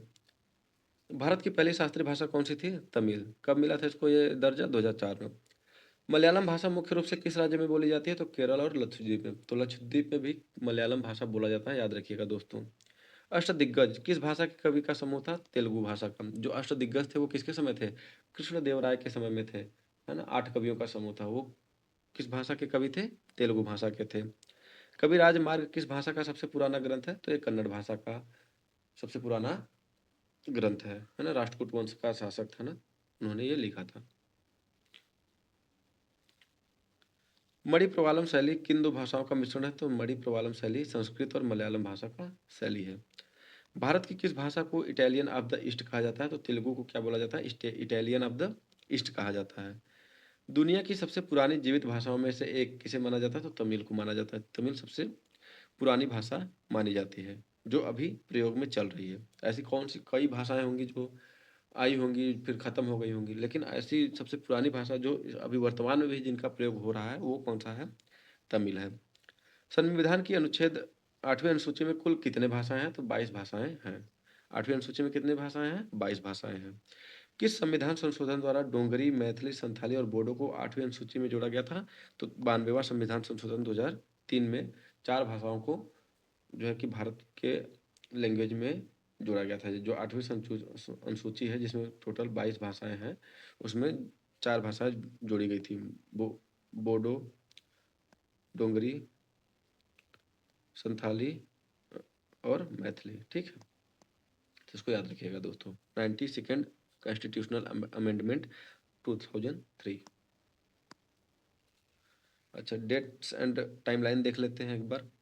300 से 400 यानी 14वीं शताब्दी में लीला तिलकम ग्रंथ की रचना हुई थी। लीला तिलकम ग्रंथ की रचना कब हुई थी? 14वीं शताब्दी में हुई थी। कौन सा भाषा का में है ये? संस्कृत भाषा में। इसमें क्या दिया गया है? संस्कृत और मलयालम मिल के काव्य को बहुत ही सुंदर बना देते हैं, यानी मणि प्रवालम के बारे में इसमें बोला गया है। विजयनगर साम्राज्य की स्थापना भी होती है 14वीं शताब्दी में, सन 1736 में, और बहमनी साम्राज्य की स्थापना 1347 में हुई थी। ठीक है, 1347। 1333 में क्या हुआ था? प्रसिद्ध मोरक्को यात्री इब्न बतूता भारत आया था और महमूद बिन तुगलक का शासनकाल था। तो महमूद बिन तुगलक के शासनकाल में इब्न बतूता भारत आया था। कब आया था? 1313 में। कहाँ का था? मोरक्को का था। याद रखिएगा, पूछता है परीक्षा में, सीधे पूछता था कि इब्न बतूता किस देश का यात्री था? तो मोरक्को से था। 2004 में क्या हुआ था? तमिल को भारत की पहली शास्त्रीय भाषा घोषित किया गया और उसी साल फेसबुक की शुरुआत हुई। 2004 में फेसबुक की शुरुआत हुई। 2005 में तुम्हारा यूट्यूब आता है, 2006 में ट्विटर आता है ना। 2013 मलयालम को शास्त्रीय भाषा का दर्जा कब मिलता है? मलयालम को 2013 में मिलता है और 2013 में ही भारत का मंगलयान मिशन जो है लॉन्च होता है। 2013 में ही मंगलयान मिशन लॉन्च होता है। और याद रखिएगा 2013 में ही दोस्तों, 2013 में ही आपका जो उत्तराखंड त्रासदी है ना, वो 2013 में की ही घटना है। ठीक, उत्तराखंड में जो बाढ़ आया था। 2024 अक्टूबर में 5 नए भाषाओं को शास्त्रीय भाषा का दर्जा मिलता है। कौन कौन था? मराठी, पाली, प्राकृतिक, असमिया और बंगाली। कुल मिलाकर टोटल कितने हो गए? 11। पहला क्या था? तमिल था। ठीक, चलिए आगे देखते हैं।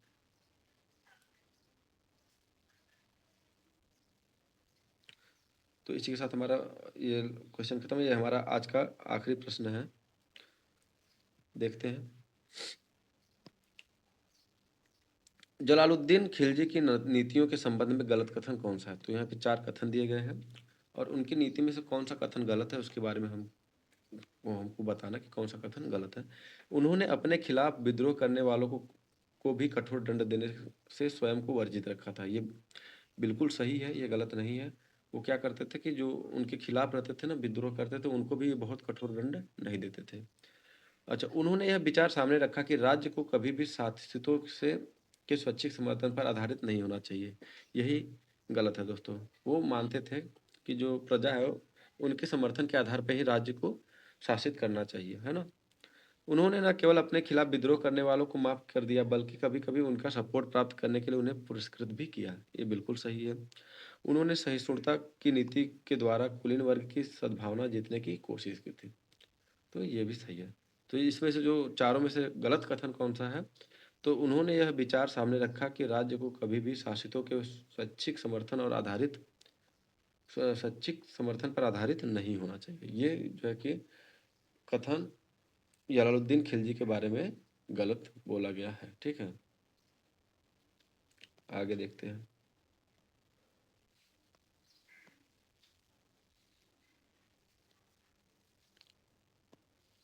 अच्छा, गलत क्यों है? देखो, वो ऐसा क्यों है, गलत है, इसके बारे में हम यहाँ पे हमने स्लाइड में लगा दिया। देखिए, जलालुद्दीन खिलजी दिल्ली का पहला सुल्तान था जिसने यह उदारवादी विचार रखा कि राज्य को शासितों यानी जनता के स्वैच्छिक समर्थन पर आधारित होना चाहिए। यानी उनका मान था कि जो जनता है अगर वो समर्थन कर रही है तभी वो होना चाहिए, नहीं तो नहीं होना चाहिए, जो है ना।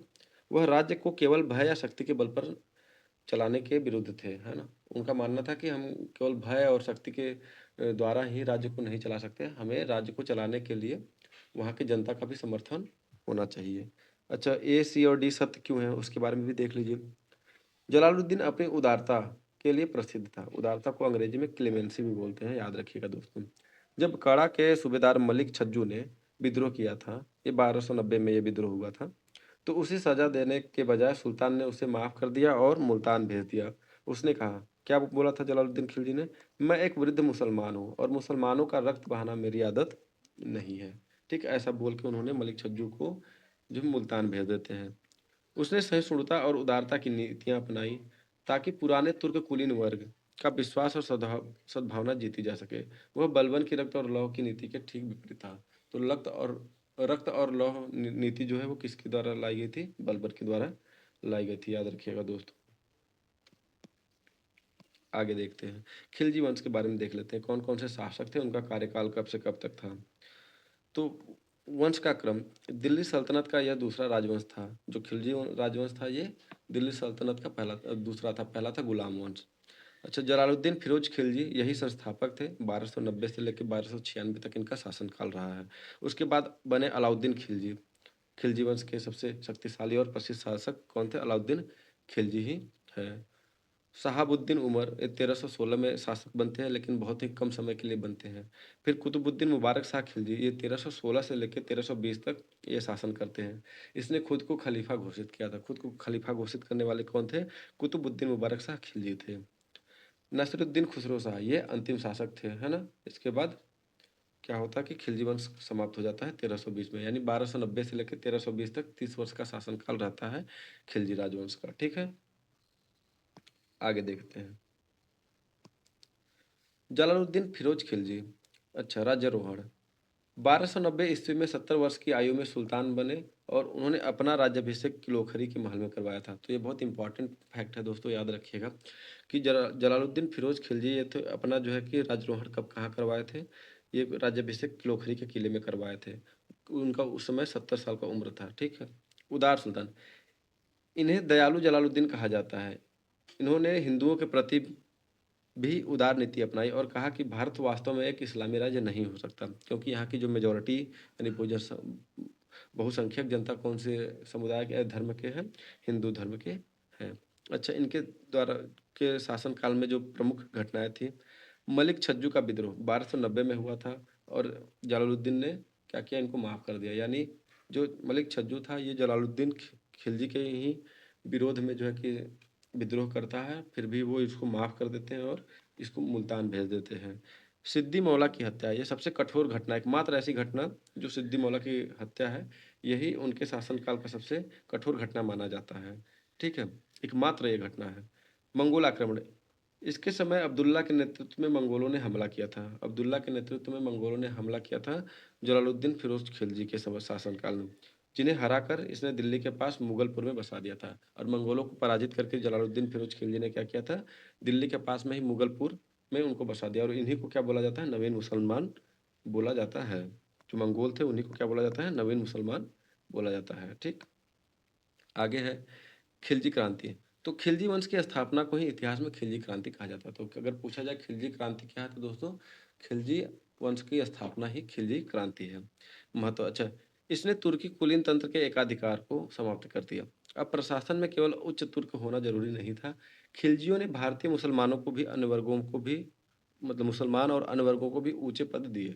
इसने दिल्ली सल्तनत के विस्तारवादी युग की शुरुआत की। खिलजी वंश में क्या हुआ था कि जो तुर्की कुलीन वर्ग के लोग थे उन्हीं को बड़े बड़े पदों पर रखा जाता था। तो खिलजी वंश ने इसका क्या किया? अंत कर दिया। उन्होंने भारत के अन्य समुदाय और भारत के जो मुसलमान हैं, जो तुर्की नहीं है, उनको भी बड़े बड़े पद देना शुरू कर दिया था। यानी इस युग को क्या माना जाता है कि दिल्ली सल्तनत का विस्तारवादी युग माना जाता है। ठीक है, क्योंकि खिलजी वंश में इसका विस्तार होना शुरू हो जाता है। आगे देखते हैं 13वीं सदी का अंत। अच्छा, 13वीं सदी के अंत में क्या क्या हुआ था? तो ऐसा माना जाता है कि 1284 से 1290 के बीच में ही इटली में पहले दुनिया के पहले चश्मे का आविष्कार हुआ था। ठीक है, और कंपास का भी उपयोग अरब और यूरोपीय नाविकों के बीच लोकप्रिय हुआ था। कब हुआ था? इसी 13वीं सदी के अंत में ही कंपास का भी प्रयोग किया जाने लगा था नौकायन में। ठीक, तो जब बहुत इंपॉर्टेंट नहीं है, अगर आप इसको नहीं भी नोट कर रहे हैं तो कोई प्रॉब्लम नहीं है दोस्तों। आगे देखते हैं। अच्छा, दिल्ली सल्तनत के महत्वपूर्ण वंश। तो जो दिल्ली सल्तनत में जितने भी महत्वपूर्ण वंश थे उनके बारे में यहाँ पे हमने एक टेबल बना रखा है, इसको हम एक बार देख लेते हैं। तो क्या क्या है? गुलाम वंश, जो पहला वंश था दिल्ली सल्तनत में जो शासन किया था वो क्या था? गुलाम वंश। ये कब से कब तक थे? 1206 से लेके 1290 तक थे।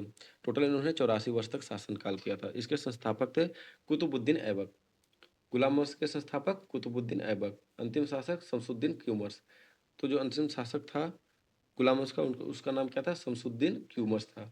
अच्छा, फैक्ट क्या क्या है? इसे मामलुक वंश भी कहा जाता है और इसने ऐबक ने लाहौर से शासन किया था। ऐबक जो था दिल्ली सल्तनत पे कहाँ से शासन किया था? लाहौर से किया था। ठीक है।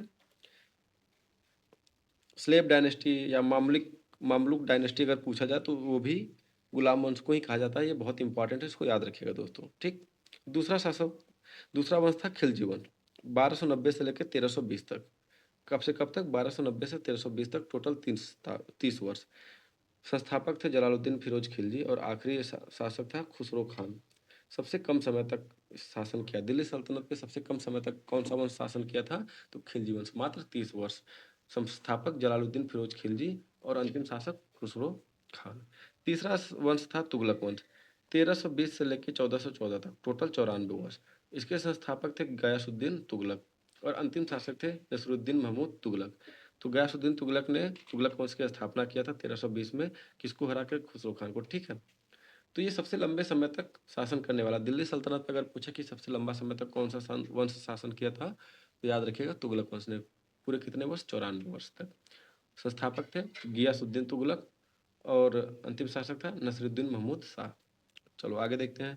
अगला वंश था इस पे चौथा वंश सैयद वंश।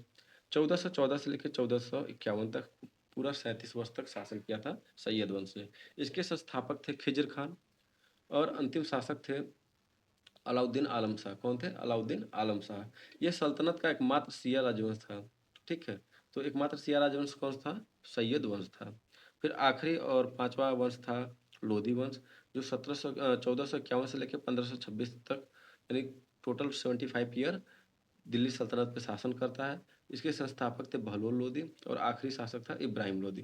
प्रथम अफगान वंश माने जाते हैं लोदी वंश वाले। और पानीपत के प्रथम युद्ध 1526 में इब्राहिम लोदी की हार के साथ सल्तनत समाप्त हो जाता था।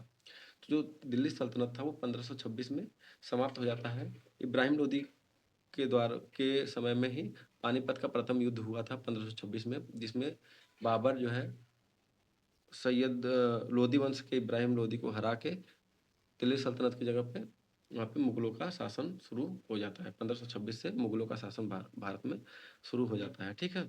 तो ये हमारा एक क्विक था, इसको आप स्क्रीनशॉट कर लीजिए। इसको बार बार देखते चलेंगे तो एक समय के बाद आपको ये याद होगा। 3 से 4 बार जब आप इसको बार बार पढ़ेंगे तो ये आपको याद आ जाएगा। देखिए जैसे आज आपने कोई चीज़ पढ़ा है तो इसको आप इंतजार मत करिए कि जब हम भूल जाएंगे तब इसका रिवीजन करेंगे। अगर हम कोई चीज़ तुरंत पढ़े हुए हैं और उसको हम तुरंत अगर उस पर रिवीजन मारते हैं तो हमें बहुत उस रिवीजन करने में टाइम भी कम लगता है और बहुत जल्दी हमें याद होगा। उसका जो रिटेंशन कैपेसिटी जो परसेंटेज वो बहुत ज़्यादा रहेगा। यानी कि अभी जैसे हमने कोई चीज़ पढ़ा उसको 4 घंटे 6 घंटे के भीतर ही अगर एक दो बार रिवाइज करते हैं तो जो रिवीजन करने में जो 1 घंटा लगने वाला था 3 दिन बाद, वो आप 15 मिनट में कर पाएंगे। केवल 15 मिनट आप केवल स्लाइड देखते जाएंगे, आपको सब कुछ याद आता जाएगा।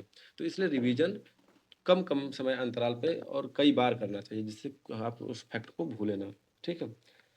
तो चलिए आगे देखते हैं। अच्छा, इकोनॉमिक लिंक क्या है? जलालुद्दीन की उदारता के बाद अलाउद्दीन ने एकदम विपरीत बाजार नियंत्रण यानी मार्केट कंट्रोल और भारी लगान 50% लागू किया था। ठीक है। जो जलालुद्दीन था वो तो बहुत उदार था, लेकिन अलाउद्दीन वो उदार नहीं था। वो इनके जस्ट विपरीत काम करता है। वो क्या करता है? मार्केट कंट्रोल नीति लाता है और भारी लगान यानी 50% तक का कर भी लागू कर देता है। अच्छा, दिल्ली सल्तनत क्रोनोलॉजी। तो दिल्ली सल्तनत पे जो क्रम, कौन से क्रम पे कौन सा वंश शासन किया था, उसका एक ट्रिक है। उसको बोलते हैं, बहुत इंपॉर्टेंट ट्रिक है, इसको याद कर लीजिएगा दोस्तों। गुलाब खिले तो सांस लो। क्या? गुलाब खिले तो सांस लो। तो गु यानी गु से गुलाम वंश यानी स्लेव या मामलुक डायनेस्टी जो बोलते हैं मामलुक। खिले यानी खिलजी वंश। तो यानी तुगलक वंश। सांस यानी सैयद वंश और लो यानी लोधी वंश। ये कब समाप्त हो जाता है? 1526 में। ठीक है। इब्राहिम लोधी आखिरी शासक रहता है लोधी वंश का। ठीक है, याद रखिएगा। चलिए आगे देखते हैं। अब रैपिड फायर देख लेते हैं, जो वन लाइनर है फटाफट। खिलजी वंश का संस्थापक कौन था? तो जलालुद्दीन फिरोज खिलजी। खिलजी वंश का संस्थापक कौन था? जलालुद्दीन फिरोज खिलजी था। अलाउद्दीन खिलजी ने जलालुद्दीन की हत्या कहाँ की थी? तो कड़ा माणिकपुर में की थी। तो अलाउद्दीन खिलजी ने जलालुद्दीन की हत्या कड़ा माणिकपुर में 1296 में कर दी थी। और उसके बाद जलालुद्दीन की जगह पे खुद ये शासक बन जाता है। किस सुल्तान ने सिकंदर सानी यानी द्वितीय सिकंदर की उपाधि धारण की थी? तो अलाउद्दीन खिलजी ने ही सिकंदर सानी की उपाधि धारण की थी। याद रखिएगा दोस्तों, अलाउद्दीन खिलजी बहुत ही इंपॉर्टेंट शासक है और इसके बहुत से प्रश्न एग्जाम में डायरेक्ट पूछ लिए जाते हैं। दिल्ली सल्तनत का वह सुल्तान जिसने खुद को खलीफा कहा? तो मुबारक शाह खिलजी था। खिलजी वंश का दीवान मुस्तक राजस्व विभाग की स्थापना किसने की थी? तो अलाउद्दीन खिलजी ने ही की थी। घोड़ों को दागने यानी ब्रांडिंग और सैनिकों का हुलिया लिखने की प्रथा किसने शुरू की थी? अलाउद्दीन खिलजी ने किया था। अलाई दरवाजा और सीरी का किला किसने बनवाया था? ये भी अलाउद्दीन खिलजी ने ही बनवाया था। तो अलाई दरवाजा किसने बनवाया था? अलाई दरवाजा अलाउद्दीन खिलजी ने बनवाया था। खिलजी वंश का अंतिम शासक कौन था? तो नासिरुद्दीन खुसरो शाह था। तो याद रखिएगा, खिलजी वंश का अंतिम शासक कौन था? नासिरुद्दीन खुसरो शाह। उसके बाद कौन सा वंश आ जाता है? तुगलक वंश आ जाता है दोस्तों। ठीक है, चलिए आगे देखते हैं। Date and time line recap, quick revision. तो 1284 से 1290 के बीच में चश्मे का आविष्कार होता है, इटली में होता है। 1290 में खिलजी क्रांति होती है और जलालुद्दीन खिलजी द्वारा खिलजी राजवंश की स्थापना होती है। और मलिक छज्जू का विद्रोह भी और उसे सुल्तान द्वारा क्षमादान भी, ये 1290 की ही घटना है। ठीक है, मलिक छज्जू को क्षमा करके कहाँ भेज दिया जाता है? मुल्तान भेज दिया जाता है। 1292 में क्या हुआ था? प्रसिद्ध यात्री मार्को पोलो का दक्षिण भारत में आगमन हुआ था। उस समय वहाँ पे कौन से शासन कर रहे थे? पांड्य साम्राज्य के शासक। मंगोलों का आक्रमण और नवीन मुसलमानों का दिल्ली में बसना भी 1292 में ही हुआ था। ठीक है। 1296 अलाउद्दीन खिलजी द्वारा जलालुद्दीन की हत्या और उसका सुल्तान बनना, यानी किलोखरी के किले में हत्या कर देता है अलाउद्दीन खिलजी ने। किसका? जलालुद्दीन खिलजी का। कब करता है? 1296 में। उसके बाद वो क्या करता है? शासक बन जाता है खिलजी वंश का। 1316 अलाउद्दीन खिलजी की मृत्यु 1316 में होती है। 1320 नसरुद्दीन खुसरो शाह की हत्या और खिलजी वंश का अंत 1320 में। गयासुद्दीन तुगलक द्वारा तुगलक वंश की स्थापना 1320 में किया जाता है। ठीक, आगे देखते हैं। तो इसी के साथ हमारा दोस्तों यह वीडियो यहीं पे समाप्त होता है। तो उम्मीद है कि आपको यह वीडियो बहुत पसंद आई होगी। अगर ये वीडियो आपको पसंद आई दोस्तों, तो इस वीडियो पे लाइक करिए, कमेंट करिए और अपने दोस्तों के साथ शेयर करिए। और उनको केवल शेयर ही मत करिए, वो जब वीडियो देख लें तो आप उनसे डिस्कस करिए कि क्या चीज़ कब कैसे हुआ था। जब आप जितना डिस्कस करोगे, चीज़ों को कनेक्ट करके पढ़ोगे, आपको उतना ही मज़ा आएगा। ठीक है, तो चलिए समाप्त करते हैं हम इस वीडियो को यहीं पे। आप लोगों का बहुत धन्यवाद। जय हिंद, जय भारत।